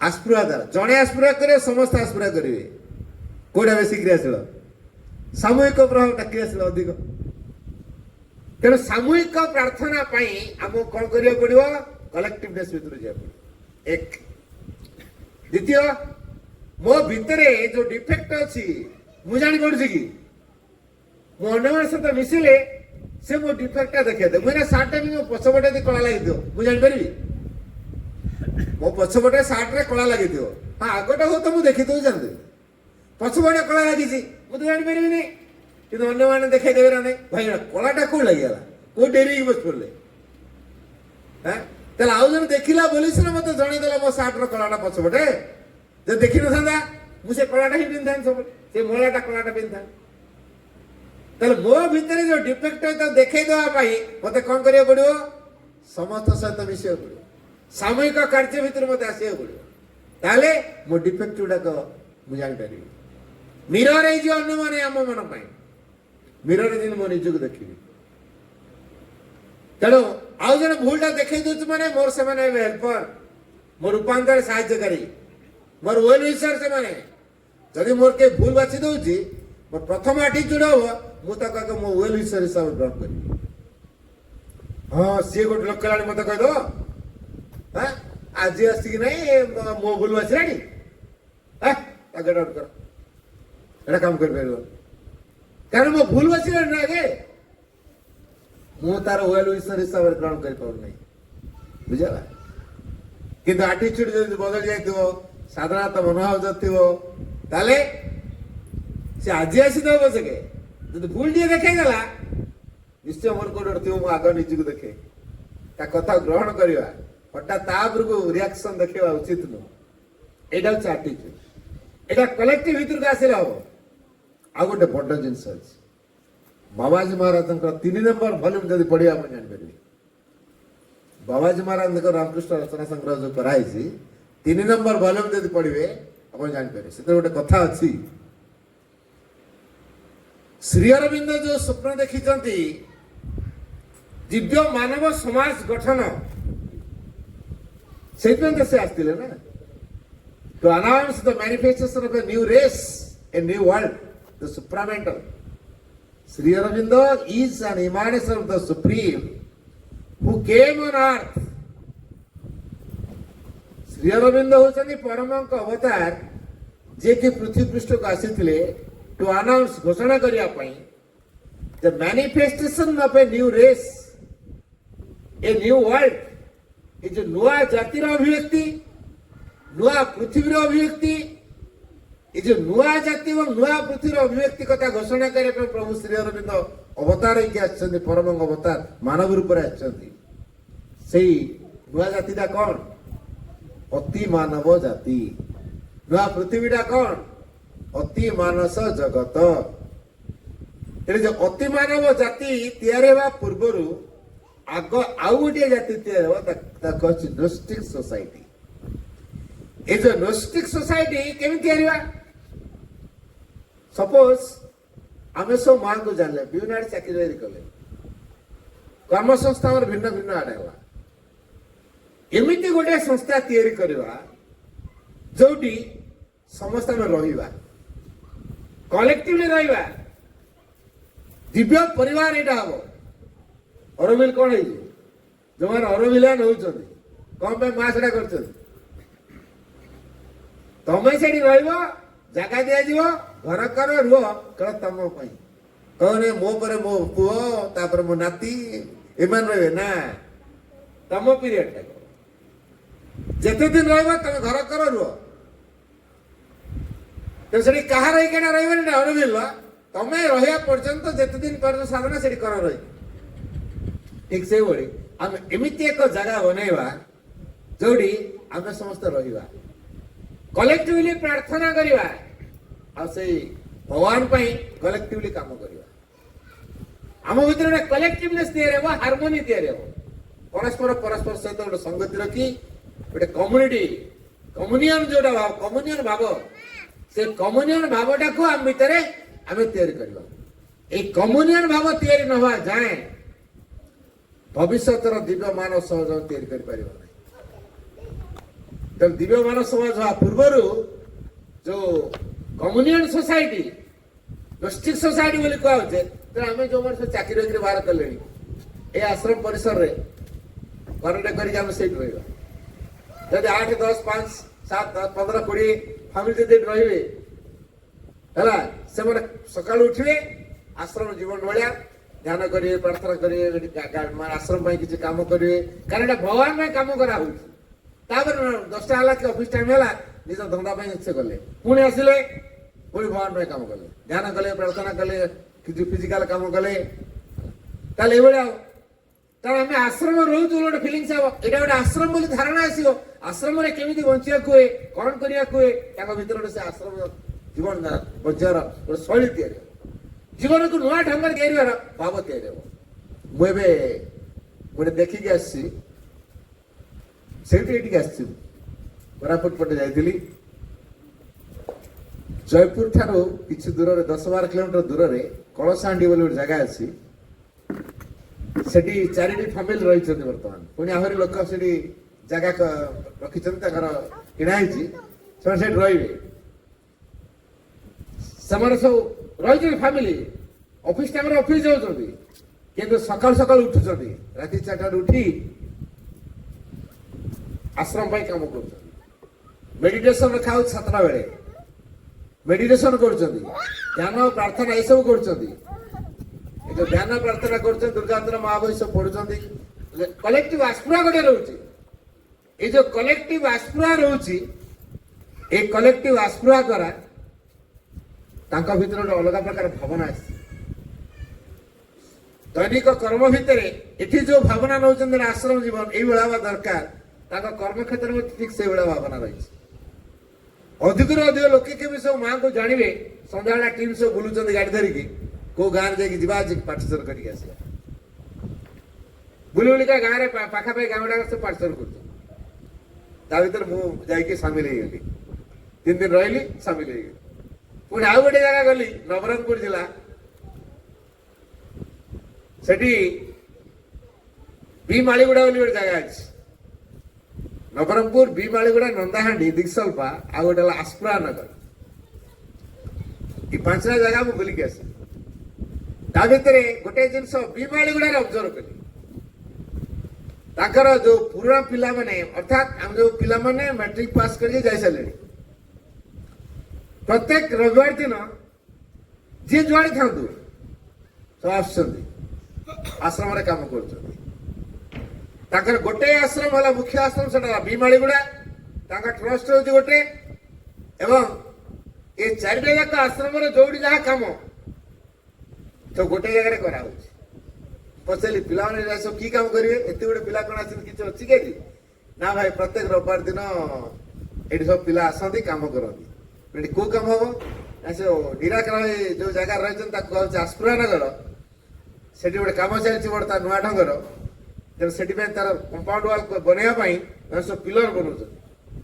ପିଲର ଥୋଇଦେବେ, ତାପରେ ଯୋଉ ପ୍ଲେଟ୍ ସବୁ ଢୋକେଇଦେବେ ହେଲା। ପିଲର ଅଛି, ତାର ଖୁପ ଅଛି, ଢୁକେଇଦେବେ, ବାସ୍ ପାଚେରୀ ବନିଗଲା। ଖୁବ କମ ସମୟ ଭିତରେ ପାଚେରୀ ବନିଯିବ। ତେଣୁ ଏଠି ତାଙ୍କର ମେସିନ୍ ଆଣିଛନ୍ତି, ସିମେଣ୍ଟ ଗୋଳା ହଉଛି, ପିଲାମାନେ ସବୁ କାମ କରୁଛନ୍ତି। କୋଉ ପିଲା? ଏଇ ପାଇନିୟର ପିଲାମାନେ। କୋଉ ବାହାରୁ ଲେବର ଆଣୁନାହାନ୍ତି, ବାହାର ଲେବର ଆଣିକି କରେଇ ପାରନ୍ତେ, କାରଣ ତାଙ୍କର ଏକର 10 ଏକର 12 ଏକର ଟଙ୍କା ସବୁ ଜମି ଚାଷବାସ ହଉଛି। ଫ୍ୟାକ୍ଟ୍ରି କରୁଛନ୍ତି, କୋଉଠି ଗାଈ ଅଛନ୍ତି, କୋଉଠି ଅଟା ମିଲ୍ ପକେଇଛନ୍ତି, କୋଉଠି ଆଉ କଣ ପାମ୍ପଡ଼ ଫାମ୍ପଡ଼ ଅନ୍ୟାନ୍ୟ ଜିନିଷ ସବୁ ତିଆରି କରାହଉଛି। ବିଭିନ୍ନ ଜାଗାରେ ବିଭିନ୍ନ ପ୍ରକାରର କାମ, କିନ୍ତୁ ଟ୍ରଷ୍ଟ ଗୋଟେ ସବୁଗୁଡାକ କଣ୍ଟ୍ରୋଲ କରୁଛି ହେଲା। ଯିଏ ଏଠି କାମ ନ କଲା ସେ ଆଉ ଗୋଟେ ଜାଗାରେ କାମ କରୁ, ଯଦି ସେ କାମ ତା ପସନ୍ଦ ହେଲା ଆଉ ଗୋଟେ ଜାଗାରେ କାମ କରୁ, ଏଇଭଳି ଭାବରେ ହେଲା ସବୁ କାମ ଚାଲିଛି ତାଙ୍କର। ତେଣୁ ସମସ୍ତେ ପ୍ରତ୍ୟେକ ରବିବାର ଦିନ ପୁରୁଣା ପିଲାମାନେ ଯୋଉମାନେ କି ମେଟ୍ରିକ ପାସ୍ କରି ଯାଇସାରିଲେଣି, ତାଙ୍କ ଭିତରେ ସେ ସ୍ପିରିଟଟା ତିଆରି ହେଇଛି ଯେ ଆମେ ଭଗବାନ ପାଇଁ କିଛି କାମ କରିବୁ। ଏମିତି ତ ଶନିବାର ପର୍ଯ୍ୟନ୍ତ ତାଙ୍କର କଲେଜ ପତ୍ର ଅଛି, ରବିବାର ଦିନ ଯିଏ ଯୁଆଡେ ଅଛନ୍ତି ସବୁ ସେଠିକି ଆସୁଛନ୍ତି। ଯିଏ ତ ଓଡ଼ିଶା ବାହାରେ ଅଛି ସେ ଅଲଗା କଥା, କିନ୍ତୁ ପାଖାପାଖି ମତେ ଜଣେ ପିଲା ଚିନୁ ବୋଲି ଗୋଟେ ପିଲାଟିଏ ଜୟପୁରରୁ ବିମାଳି ଗୁଡାକୁ ନେଇକି ଗଲା ହେଲା। ମତେ ସେ ଆଚାର୍ଯ୍ୟ ଭାଇ ବୋଲି ଜଣେ ଅଛନ୍ତି, ସେ କହିଲେ ତାଙ୍କୁ ଫୋନ କରିଦେଲେ ବିମାଳି ଗୁଡା ଜଣେ ଭାଇ ବ୍ୟସ୍ତ ହେବା ଦରକାର ନାହିଁ, ଭାଇଙ୍କୁ ଆଣିବା ପାଇଁ ଗୋଟେ ପିଲା ଅଛି, ଆପଣ ଖାଲି ଛକରେ ପହଞ୍ଚେଇ ଦିଅନ୍ତୁ। ମତେ ସେ ସକାଳେ ପହଞ୍ଚେଇ ଦେଲେ ଛକରେ, ସିଏ ତା ବାଇକରେ ମତେ ନେଇ ଆସିଲା, 9ଟା ସୁଦ୍ଧା ଆଣି ପହଞ୍ଚେଇ ଦେଲା କୋଉଠି? ବିମାଳି ଗୁଡାରେ। ତାପରେ ଗୁଡାଏ ପିଲା ଆସିଛନ୍ତି, କଣ ଏତେ ପିଲା କଣ ଜେଗେଡି ହେଇଛ? ନା ଆପଣ ଆସିବେ ବୋଲି ତ ଆମେ ସବୁ ଜାଣିଛୁ। ତାପରେ ଆଜି ସହଜେ କିଛି କମ ଅଛି, ଆଉ ତାପରେ ପାଠଶାଠ ଅଛି। ଆପଣ ବଢିଆ ହେଲା, ଆସୁଛନ୍ତି ପାଠଶାଠ କରିବେ ଆଉ ହେଲା, ଏଇଠି ରହିବେ। ମୁଁ ସେ ରହିଲି, ତାଙ୍କ ପାଠଶାଠ ବି କଲି। ତାଙ୍କର କଣ ରବିବାର ଆସିବେ, କିଛି କାମ କରିବେ, ଖିଆପିଆ ହବ, ପୁଣି ପାଠ ଚକ୍ରୀ ହବ ପ୍ରତ୍ୟେକ ରବିବାର। ପାଇନିୟର ପିଲାଙ୍କର ପାଠଶାଠ ହବ। ଆଚ୍ଛା, ଜୟପୁରରୁ ଭୀମାଳି ଗୁଡା କେତେ ଗୁଡେ ବାଟ? 60 କିଲୋମିଟର। ସେ ପିଲା ପ୍ରତିଦିନ ପ୍ରତ୍ୟେକ ରବିବାର ଦିନ ବାଇକରେ ଆସୁଛି, ପ୍ରତ୍ୟେକ ରବିବାର ଦିନ ସେ ବାଇକରେ ଆସୁଛି, ପୁଣି ସୋମବାର ଦିନ ସକାଳେ ଯାଇକି ତାର କଲେଜ କରିବା କଥା କରୁଛି ହେଲା। ତେବେ ଏଇ ଯୋଉ ଭାବନା ତାଙ୍କର ତିଆରି ହେଇଛି, ଏଇଠି ଆମର ପାଇନିୟର ମାନେ କିଏ କଣ ସବୁ ଅଛନ୍ତି, ଆସିକି କେବେ ରବିବାରିଆ କାମ କରୁଛନ୍ତି ମାଙ୍କ ପାଇଁ, ନିଜ ପାଇଁ କାମ କରୁଛନ୍ତି। କହୁଛନ୍ତି ଆମେ ଏତେ ବ୍ୟସ୍ତ, ଟାଇମ କାହିଁ? ଭଗବାନ ପାଇଁ ଟାଇମ ନାହିଁ, ତାର କାହା ପାଇଁ ଟାଇମ ଅଛି? ଏଠି ନା ଭାଇଙ୍କୁ ପ୍ରଶ୍ନ କରୁଛନ୍ତି ମୋବାଇଲ ମାଧ୍ୟମରେ, କାହିଁ ପ୍ରେଜେଣ୍ଟ ରହି କାହିଁ ପ୍ରଶ୍ନଟା କରିପାରିବେନି? ମୋବାଇଲରେ କାହିଁ ପ୍ରଶ୍ନ କରିବେ? ଉପସ୍ଥିତିରେ କାହିଁ ପ୍ରଶ୍ନ କରିପାରିବେନି? ଉପସ୍ଥିତିରେ ପ୍ରଶ୍ନ କଲେ ଯୋଉ ଭାବନା ରହିବ, ଯୋଉ ଉପସ୍ଥିତିରେ ଅନୁଭବ କରିବେ, ମୋବାଇଲରେ ଦୂରରୁ ଥାଇକି ପ୍ରଶ୍ନ କରିଦେଲେ ହବ? ସେଇଟା ହବନି, ସାଧାରଣ ଜମା ସହାୟକ ହବନି। ତେଣୁ ପାଇନିୟର ପିଲାମାନେ ଏଠି ଉପସ୍ଥିତ ରହନ୍ତୁ, ପ୍ରତ୍ୟେକ ରବିବାର ଦିନ ଏଠି ଆସି କିଛି କିଛି କାମ କରନ୍ତୁ। କାରଣ ଏ ସ୍କୁଲ ବା ଅନୁଷ୍ଠାନ ହଉଛି ଠିକ ସେଇ ପ୍ରକାର। School is just a preparation, ଏଟା ପ୍ରସ୍ତୁତି କରିଦେଲା, ଭିତ୍ତିଭୂମି ତିଆରି କରିଦେଲା। କୋଉ କୋଉ ଦିଗରେ? of thinking, studying, progressing and becoming intelligent. If they can, that must be done in their entire life, not only in school. ସେଟା ସାରା ଜୀବନ ତମାମ ଚାଲିବ। ଏଠି ଯୋଉ ଧାରା, ଯୋଉ ସିଷ୍ଟମ, ଯୋଉ ଭାବରେ ଏଠି କାମ ଚାଲିଲା, ଯୋଉ ଶିକ୍ଷାଟି ଏଠି ମିଳିଲା, ସେ ଶିକ୍ଷାକୁ ନେଇ ଜୀବନ ତମାମ ଚାଲିବ। ସେ ଶିକ୍ଷାରେ ନିଜ ଜୀବନ ଗଢିବ ସେଇ ଧାରାରେ। ତେଣୁ ଯିଏ ଯୋଉଠି ଥିଲେ ବି ଭଗବାନଙ୍କ ପାଇଁ ମୁଁ କେତେ ସମୟ ଦଉଛି, ଭଗବାନଙ୍କ ସକାଶେ ମୁଁ କେତେ କାମ କରୁଛି। ମୁଁ ଏଇନା କହୁଛି ମୁଁ ବ୍ୟସ୍ତ ଅଛି, କୋଉ କାମ ପାଇଁ ବ୍ୟସ୍ତ ଅଛି? ନିଜ କାମ ପାଇଁ ନା ଭଗବାନ କାମ ପାଇଁ ବ୍ୟସ୍ତ? ଯଦି ଆମେ ପ୍ରଶ୍ନ କରିବା, ଭାଇ ଟାଇମ ମିଳୁନି, କେତେବେଳେ ପାଠଶାଠ ଆସିବୁ, କୋଉ କାମରେ ବ୍ୟସ୍ତ ତାହେଲେ ଅଛେ? ନିଜ କାମ ପାଇଁ ନା ଭଗବାନ କାମ ପାଇଁ? ଆମେ ଭଗବାନଙ୍କ କାମ ପାଇଁ ବ୍ୟସ୍ତ ନୁହଁ। ଯଦି ଆମେ ଭଗବାନ କାମ ଆମେ ବ୍ୟସ୍ତ ହଉନୁ, ନିଜ କାମରେ ଆମେ ବ୍ୟସ୍ତ ରହୁଛୁ, ତେଣୁ ରୂପାନ୍ତରଟା ସମ୍ଭବ କେମିତି ହବ? ଆজ এই প্রকার যদি লাইফ কটাউথিবা, সমাজরে যেমি চালছি আগে পেট পাটনা, কম ভগবান যেন পঠাইছেন তাଙ୍କ ପାଇଁ কাম কলে ভগবান উপবাস রক্ষা দেবে? ভগবানଙ୍କୁ সুরক্ষা দেবেনি? বরং এমিতি ভগবানଙ୍କୁ বাদ ଦେଇକି ଆମେ କାମ କରୁଥିବା, ପୁଳେ ପଇସା ରୋଜଗାର କରିବା, ତାପରେ ଝିଅ ପାଇଁ ବାଟ କରିଦେବେ, ବିଭିନ୍ନ ପ୍ରକାର ରୋଗର ବ୍ୟବସ୍ଥା କରିଦେଇଥିବେ, ପୁଣି କଣ ହବ? ଗଲା ନା ସେପଟେ? ଯଦି ଭଗବାନ ପାଇଁ କାମ କରୁଥିବା, ବାହ୍ୟ ଟେନସନ ଆମକୁ ଦବନି, ସହଜ ଆମକୁ ଟେନସନ ଆସିବ ନାହିଁ, କାରଣ ଅତି ଜଟିଳ ପରିସ୍ଥିତି ଗୁଡାକ ମା ଖୁବ ସହଜରେ ସମାଧାନ କରିଦଉଛି। ତେଣୁ ଏଠି ଏ ଗାଁରେ ଯୋଉମାନେ ରହୁଛନ୍ତି ପ୍ରତିଦିନ ଆସି ଘଣ୍ଟେ ଘଣ୍ଟେ ଟାଇମ୍ ଦିଅନ୍ତୁ ନା, କିଛି ଜଣ ଗାର୍ଡେନରେ ତ କାମ ଅଛି, ଆସି କିଛି ଜଣ କଲେକ୍ଟିଭ ପ୍ରାର୍ଥନା ତ କରିକି ଯାଇପାରିବେ, 10 ମିନିଟ୍ ପାଇଁ ଆସି ପ୍ରାର୍ଥନା ତ କରିକି ଯାଇପାରିବେ, ଆସି ଟିକେ ବହି ଟିକେ ତ ପଢିକି ଯାଇପାରିବେ, ଧ୍ୟାନ ଟିକେ କରିପାରିବେ, ପ୍ରାର୍ଥନା ଟିକେ କରିପାରିବେ, ଦୁର୍ଗା ଟିକେ ପଢିପାରିବେ, ମା ବହିଟେ ପଢିପାରିବେ, କିଛି ଜଣ ତ ଭଗବାନଙ୍କୁ ଆସ୍ପୃହା କରିକି ଯାଇପାରିବେ, କିନ୍ତୁ ଭାବନା ତାଙ୍କର ତିଆରି ହଉନି। ଆମେ ଯେ ଯାହା ରହୁଛୁ ଖାଲି ମୋବାଇଲ କର, ମେସେଜରେ ଅନେକ ବହୁତ କଥା ହେଲାଣି, ମେସେଜ ପଢିକି କେହି ବଦଳୁନାହାନ୍ତି, ପ୍ରାକ୍ଟିକାଲ ହେଲେ ବଦଳିବେ, ପଢିକିରି କେହି ବଦଳୁନାହାନ୍ତି, ତାକୁ ଇମ୍ପ୍ଲିମେଣ୍ଟ କଲେ, ଜୀବନ କ୍ଷେତ୍ରରେ ପ୍ରୟୋଗ କଲେ ତାପରେ ରୂପାନ୍ତର ହେବ। ମେଡିସିନ ଦେଖିଦେଇକି ରୋଗ ଭଲ ହେଇଲାଣି ନା ଖାଇଲେ ଭଲ ହେବେ? ମେଡିସିନ ହେଲେ ରୋଗ ଭଲ ହେଇଯିବ ନା ମେଡିସିନ ଦେଖିଦେଲେ ଭଲ ହେଇଯିବ? ମେଡିସିନଟା ଖାଇଲେ ଯାଇକି ରୋଗଟା ଭଲ ହେବ। ଆମେ ମେସେଜ ଖାଲି ଦେଖୁଛେ, ଦେଖିଲେ କ'ଣ ହବ? ତ ପ୍ରାକ୍ଟିକାଲ ନ କରିବା ସେ ଆମ ଭିତରେ କାମ କରିବ କି? ତେଣୁ ବର୍ତ୍ତମାନ ସମୟଟା ସେଇଆ ହେଲା। ତେଣୁ ଆମେ ବର୍ତ୍ତମାନ ଭଗବାନଙ୍କ ପାଇଁ କାମ କରିବା। ଯେତିକି ଦିନ ଥିଲା ମୋ ପାଇଁ, ମୋ ପରିବାର ପାଇଁ ଥିଲା, ସେ ଆସକ୍ତିରୁ ମୁକ୍ତ ହେବା। ଆମେ ସମସ୍ତେ ଆସକ୍ତି ଭିତରେ ପଡ଼ିଯାଇଛୁ, ପରିବାରର ଆସକ୍ତି।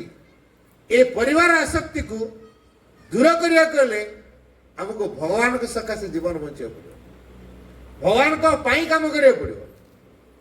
ମୋତେ ପରିବାରର ମାୟା ଭିତରେ ଭଗବାନ ପୋଷେଇଛନ୍ତି, ସେ ପରିବାର ସମସ୍ତେ ମାଆଙ୍କ ଧାରାରେ ତିଆରି ହେବୁ। ତେଣୁ ପରିବାରକୁ ଆମେ ଛୋଟିଆ ଆଶ୍ରମ ବନେଇବୁ। ଏଠି ଆମେ କଲେକ୍ଟିଭ ପ୍ରାର୍ଥନା କରିବୁ ସବୁଦିନ। ଆମ ପରିବାର ସବୁଦିନ କଲେକ୍ଟିଭ ପ୍ରାର୍ଥନା ହେଉଛି। ଆମେ ପ୍ରତିଦିନ ମା ବହି, ଦୁର୍ଗା ଇତ୍ୟାଦି ସବୁ ଧ୍ୟାନ ପ୍ରାର୍ଥନା ଇତ୍ୟାଦି ପଢୁଛୁ। ପ୍ରତିଦିନ ଭଗବାନ ସକାଶେ ଗୋଟେ ଗାର୍ଡେନ ପତ୍ର କି ଅନ୍ୟ କିଛି ବନେଇଛୁ କି ଯୋଉ ଫୁଲଟା ଫୁଟିବ ସେଟା ମାଆଙ୍କୁ ଦବୁ ନା? କାହା ବାଡ଼ିରେ ଅଛି ଯାଇକି ପାଚେରୀ ଚଢିକି ଧରିକି ଆସ, ସେଇ ଫୁଲକୁ ଆଣିକି ଦେଇଥିବ। କାହିଁ ନିଜ ପାଇଁ ଗୋଟେ ଘରେ କାହିଁ ଗାର୍ଡେନଟେ ବନେଇବାନି, ସେଠି କାହିଁ ଫୁଲଟେ ଫୁଟେଇବାନି? ଆମ ପରିବାରରେ କାହିଁକି ଦିବ୍ୟ ବାତାବରଣଟେ ସୃଷ୍ଟି କରିବାନି? କାହିଁକି ହୋ ହଲା ଟିଭି ଫିଭି ଲଗେଇ ଏଣ୍ଟରଟେନମେଣ୍ଟ କରି ଗାନା ଫାନା ଦେଇ ମୋବାଇଲରେ କେତେ କେତେ ନାଚ ସବୁ ଦେଖୁଛେ, ସିରିଏଲରେ ଟାଇମ ପାସ୍ କରୁଛେ, କାହିଁକି? ତ ଦିବ୍ୟ ବାତାବରଣ ସୃଷ୍ଟି କରିବନି।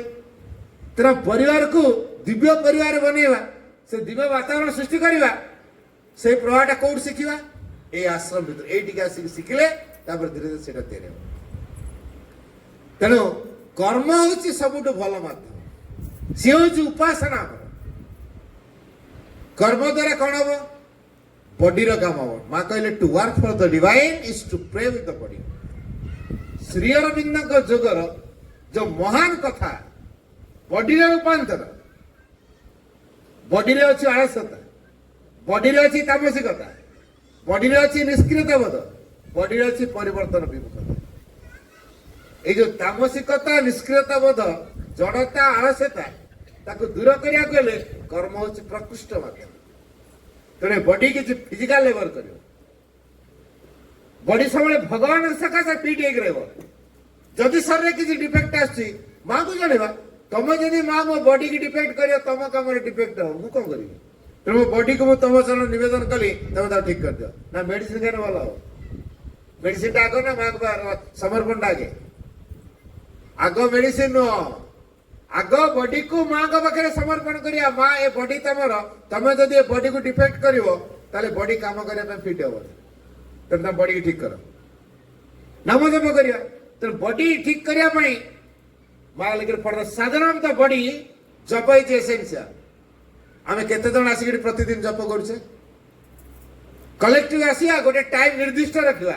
কারণ নির্দিষ্ট টাইম রখিলে কোন গোটে চেতনা কাম করে, ইনভর্স স্তরে গোটে কনসিয়াসনেস কাম করে। সেই কনসিয়াসনেসটা বাতাবরণকে প্রভাবিত করবে। তো সেই সময় ভিতরে যে পশি আসিব অটোমেটিক তা ভিতরে সেই চেতনা ক্রিয়াশীল হয়েছে। যেମିତି অযোধ্যারে বাবাজী মহারাজ প্রভু শ্রীরামଙ୍କର জপ କରୁଥିଲେ, ମନ୍ତ୍ର ଉଚ୍ଚାରଣ କରି ଜପ କରୁଥିଲେ। 5 କିଲୋମିଟର ରେଡିଏସନ ପର୍ଯ୍ୟନ୍ତ ଯୋଉମାନେ ଯାଉଥିଲେ ତାଙ୍କ ଭିତରେ ସେ ଜପ କରିବା ଭାବ ତିଆରି ଯାଉଥିଲା। 5 କିଲୋମିଟର ପର୍ଯ୍ୟନ୍ତ ରେଡିଏସନ, ତାଙ୍କ ଜପର ପ୍ରଭାବରେ କି ଶକ୍ତି ଥିଲା? 5 କିଲୋମିଟର ରେଡିଏସନ ଭିତରେ ସମସ୍ତ ଜପ କରିବା ଭାବ ତିଆରି ହଉଥିଲା। ଆଉ ଜପର ମାଷ୍ଟର କିଏ? ବାବାଜୀ ମହାରାଜ। ତାପରେ ଆସିଛନ୍ତି ଆଶ୍ରମକୁ ହେଲା। ତେଣୁ ଆମେ ଯଦି ଏଠି ପ୍ରତିଦିନ ଆସି କିଛି ସମୟ ଜପ କରିକି ଯିବା, ଧ୍ୟାନ କରି ଯିବା, ବହି ପଢିକି ଯିବା, କିଛି ଗାର୍ଡେନ କାମ କରି ଯିବା, କଣ ଆମର ସବୁ କାମ ଡିଫେକ୍ଟ ହେଇଯିବ? ଆମେ ଏଇଟା ନିଜେ ଭଗବାନ କିଛି କରି ଶୃଙ୍ଖଳା ବନଉନୁ ନିଜ ପାଇଁ। ଭଗବାନ ପାଇଁ କିଛି କରିବୁ ଭଗବାନ ପାଇଁ ବଞ୍ଚିବୁ ଏ ଭାବନାଟାକୁ ଆମ ଭିତରେ ଦୃଢ଼ କରିନ ତେଣୁ ଗୋଳମାଳଟା ହେଉଛି ବର୍ତ୍ତମାନ ସଜାଡ଼ିବାର ସମୟ ଆସିଛି ବର୍ତ୍ତମାନ ପ୍ରାକ୍ଟିକାଲ ହେବାର ସମୟ ଆସିଛି ଆମେ କହୁଛୁ ପାଠ ଦ୍ୱାରା ଆଜିକାଲି ବହୁତ ଲୋକ ହଉନାହାନ୍ତି ବାସ୍ତବ କଥା ଏଇଟା କାହିଁକି ଜାଣିଛନ୍ତି ବର୍ତ୍ତମାନ ଫିଲ୍ଟରିଂ ଟାଇମ୍ ପ୍ରଥମ କିଛି ଇମୋସନରେ ବାହାରି ହେଲେ ଗୋଟିଏ ପାଠରେ କୋଉଠି ହବ ତ 150 200 300 ଲୋକ ଏକାଠି ହେଉଥିଲେ ଏଇ ଇମୋସନ ଭିତରୁ ଯେଉଁମାନେ ରିଅଲି ମାଆଙ୍କ ପାଇଁ ବଞ୍ଚିବେ ଛାଡ଼ି ହେଇକି ଆସିବେ ବର୍ତ୍ତମାନ ସେ ଫିଲ୍ଟରିଂ ଟାଇମ୍ ରିଅଲି ଯେଉଁମାନେ ବଛା ହଉଥିବେ ମାଆଙ୍କ ପାଇଁ ଧୀରେ ଧୀରେ ସେ ଅଳ୍ପ କ୍ଷେତ୍ରରେ ଗୋଷ୍ଠୀ ମିଳୁଥିବେ ତାପରେ ଯେଉଁମାନେ ମାଆଙ୍କ ପାଇଁ ଟ୍ରୁଲି ବଞ୍ଚିବେ ସେ ଆହୁରି କମ୍ ହେବେ ତେଣୁ ଆମର ସଂଖ୍ୟା କେତେ ହେଲେ ଏଟା ମ୍ୟାଟର ନୁହଁ ଭଗବାନଙ୍କ ସକାଶେ କେତେ ଜଣ ଆମେ ଟ୍ରୁଲି ବଞ୍ଚି ପାରୁଛେ ଭଗବାନଙ୍କର ସଂକଳ୍ପକୁ ସାକାର ରୂପ ଦେବା ପାଇଁ ଆମେ କେମିତି ପରଫେକ୍ଟ ଇନଷ୍ଟ୍ରୁମେଣ୍ଟ ହେବା ପାଇଁ ସଂକଳ୍ପ ଆମେ ନିଜେ ରଖିଛେ ସେଇ କେତେ ଜଣକୁ ମା ବାଛିବେ ଆକାଶରେ ଗୋଟାଏ ସୂର୍ଯ୍ୟ ପୃଥିବୀକୁ ଆଲୋକ କରିବା ପାଇଁ ସଫିସିଏଣ୍ଟ ନା ନାହିଁ ଅଗଣିତ ତାରକା ଅଛନ୍ତି ହେଲେ ଆମେ କାହା ଦ୍ୱାରା ଉପକୃତ ହଉଛୁ ଆକାଶ ଗୋଟେ ଦେଖନ୍ତା ଅଗଣିତ ତାରକା ଅଛନ୍ତି କି ନାହିଁ ହେଲେ ଆମେ କାହା ଦ୍ୱାରା ଆଲୋକିତ ହଉଛୁ ଗୋଟିଏ ସୂର୍ଯ୍ୟ ସେଥିପାଇଁ ଶ୍ରୀରନ୍ଦ କହିଥିଲେ one man's perfection steel can save the world ତଥାପି ଯଦି ଗୋଟିଏ ଲୋକର ପୂର୍ଣ୍ଣତା ପ୍ରକାଶ ପାଉଛି ବା ଗୋଟିଏ ଲୋକ ଯଦି ପୂର୍ଣ୍ଣତାର ଧାରାରେ ଯାଉଛି ପରିପୂର୍ଣ୍ଣ ହେଇଯାଉଛି ପରଫେକ୍ସନକୁ ମ୍ୟାନିଫେଷ୍ଟ କରିପାରୁଛି ତାରି ଦ୍ୱାରା ହିଁ ପୃଥିବୀ ସୁରକ୍ଷିତ ହେଇଯିବ ତ ଆମେ ସେଇ ପରଫେକ୍ସନକୁ ଆଶା କରିବା ପୂର୍ଣ୍ଣ ମାନବ ହବା ନା ଅନ୍ୟ କିଛି ହବା ଶ୍ରୀରାମ ଆମକୁ କ'ଣ ହବାକୁ ଚାହୁଁଛନ୍ତି ଇଗୋଲେସ୍ କମ୍ପ୍ଲିଟ ମ୍ୟାନ୍ ଶ୍ରୀରାମ ଚାହୁଁଛନ୍ତି ଆମେ କେମିତି ବନିବା ଇଗୋଲେସ୍ କମ୍ପ୍ଲିଟ ମ୍ୟାନ୍ ସେ ଇଗୋଲେସ୍ କମ୍ପ୍ଲିଟ ମ୍ୟାନ୍ ହବା ପାଇଁ କର୍ମ ହେଉଛି ପ୍ରକୃଷ୍ଟ ମାଧ୍ୟମ କର୍ମ ହେଉଛି ତାର ଏକମାତ୍ର ଉପାସନା ତେଣୁ କର୍ମ କରିବା ଯଦି ଆମେ କିଛି ପଢ଼ାପଢ଼ି କରିବା ନାହିଁ ଜାଣିବା ନାହିଁ ଭିତରୁ ପ୍ରେରଣା ପାଇବା ନାହିଁ କେବଳ ଅନ୍ତରାତ୍ମ ପ୍ରେରଣା ଚାଲିବା ମନ ପ୍ରାଣ ଶରୀର ମନ ପ୍ରାଣ ଶରୀର ପ୍ରେରିତ କର୍ମ ଭଗବାନ କର୍ମ ଅନ୍ତରାତ୍ମାତାର ପ୍ରେରିତ କର୍ମ ହେଉଛି ଭଗବାନ ତେଣୁ ଧୀରେ ଧୀରେ ଲାଗିକି ରହିଲେ ଯେମିତି ଚୁମ୍ବକ ଦେହରେ ଯଦି ଲୁହାକଣ୍ଡା ବାରମ୍ବାର ଲାଗିକି ଲାଗି ଘଷିବ ଶେଷରେ ଲୁହାକଣ୍ଡା କ'ଣ ହବ ଚୁମ୍ବକରେ ପରିଣତ ଠିକ ସେଇଭଳି ଅବସ୍ଥା ହବ ଆମେ ଏଇ ଅନୁଷ୍ଠାନ ସହିତ ବାରମ୍ବାର କାମରେ ଲାଗି ରହିବା ଆଉ ତାପରେ କାମ ଯୋଉ ପ୍ରତିକ୍ରିୟା ଧୀରେ ଧୀରେ ପ୍ରତିକ୍ରିୟା ବଳେଇବ କାମ ଆମକୁ ଆନନ୍ଦ ଦେବ ଭଗବାନଙ୍କର ଆମେ ଯଥାର୍ଥ ସେବକ ହେଇପାରିବା ତେଣୁ କର୍ମ ମାଧ୍ୟମରେ ନିଜେ ବଦଳିବା ସମାଜକୁ ବଦଳାଇବାରେ ବା ଦିବ୍ୟ କରି ଗଢ଼ିବାରେ ଆମେ ସାହାଯ୍ୟ କରିବା ତେଣୁ ଗୋଟେ ନଷ୍ଟିକ ସୋସାଇଟି ବନେଇବାରେ ଆମକୁ ଗୋଟେ କମ୍ୟୁନିୟନ ସୋସାଇଟି ଆଗ ବନେଇବାକୁ ପଡ଼ିବ ସେଥିପାଇଁ କଲେକ୍ଟିଭଲି ଆମେ ପ୍ରାର୍ଥନା କରିବା ପାଇଁ ସଂକଳ୍ପ ରଖିବା ପ୍ରତିଦିନ କିଛି ସମୟ ମାଙ୍କ ପାଇଁ ପ୍ରାର୍ଥନାଟି କଲେକ୍ଟିଭ ଗୋଟେ ନିର୍ଦ୍ଦିଷ୍ଟ ଟାଇମ ରଖନ୍ତୁ ଆସି ସମସ୍ତେ ଏଠି ପ୍ରାର୍ଥନା କରିବେ 15-20 ମିନିଟ୍ ପାଇଁ ଆସ୍ପିରା ରଖିକି ଏଠି ଯାଆନ୍ତୁ ତାପରେ ଦେଖେ ଏ ଗାଁ ପାଇଁ ତଥା ଏ ଅଞ୍ଚଳ ପାଇଁ ଇଏ ଏକ ଦୃଷ୍ଟାନ୍ତ ହେଇଯିବ ଏ ସେଣ୍ଟର ତେଣୁ ସେଇ କାମ କରନ୍ତୁ ଅନ୍ୟମାନଙ୍କୁ ପ୍ରେରଣା ଦେଇପାରିଲା ଭଳି ଏ ସେଣ୍ଟର ଏଇଟା ହେଇପାରିବ ଏଇଟା କରିବ କି ଏଇ ପାୟୋନିୟର ପିଲାମାନେ କରିପାରିବେ ତେଣୁ ଯୋଉ ପିଲାମାନେ ଏଠୁ ବାହାରିକି ଯାଉଛନ୍ତି ତାକୁ ସେଇ ଅଭ୍ୟାସ ଭିତରେ ପକେଇବା ପାଇଁ ପ୍ରଯତ୍ନ କରନ୍ତୁ ପ୍ରତ୍ୟେକ ଘରେ କେମିତି ପାଠଚକ୍ର ହବ ପ୍ରତ୍ୟେକ ପରିବାର କେମିତି ଆଶ୍ରମ ଢାଞ୍ଚାରେ ପରିବାର ତମେ ସାଧାରଣ ଲୋକ ତ ବଞ୍ଚୁଛନ୍ତି ପରିବାର ଆମେ ବି ବଞ୍ଚିବା ପରିବାର କିନ୍ତୁ ଆମ ପରିବାର ହବ ମାଙ୍କ ପରିବାର ଏଇଟା କେମିତି ତିଆରି ପାଠଚକ୍ରକୁ ଆଧାର କରି ସେ ପ୍ରଯତ୍ନ କରନ୍ତୁ ପାଠଚକ୍ର ମୁଭମେଣ୍ଟକୁ ଗୁରୁତ୍ୱ ଦିଅନ୍ତୁ ତାହେଲେ ଏ ସମାଜ ବଦଳରେ ଆମେ ନିଶ୍ଚିତ ସହାୟକ ହେଇପାରିବା ବନ୍ଦେ ମାତରମ୍ ଭାଇନାକୁ ଅନୁରୋଧ କରିବି କନକ୍ଲୁଡିଂ उपस्थित समस्त माँ का आशीर्वाद आज 2 जन माराथन स्पीकर बाई चांस आसी जाइना से कहले बाई चांस आसु आसु आसी नहीं उद्दिष्ट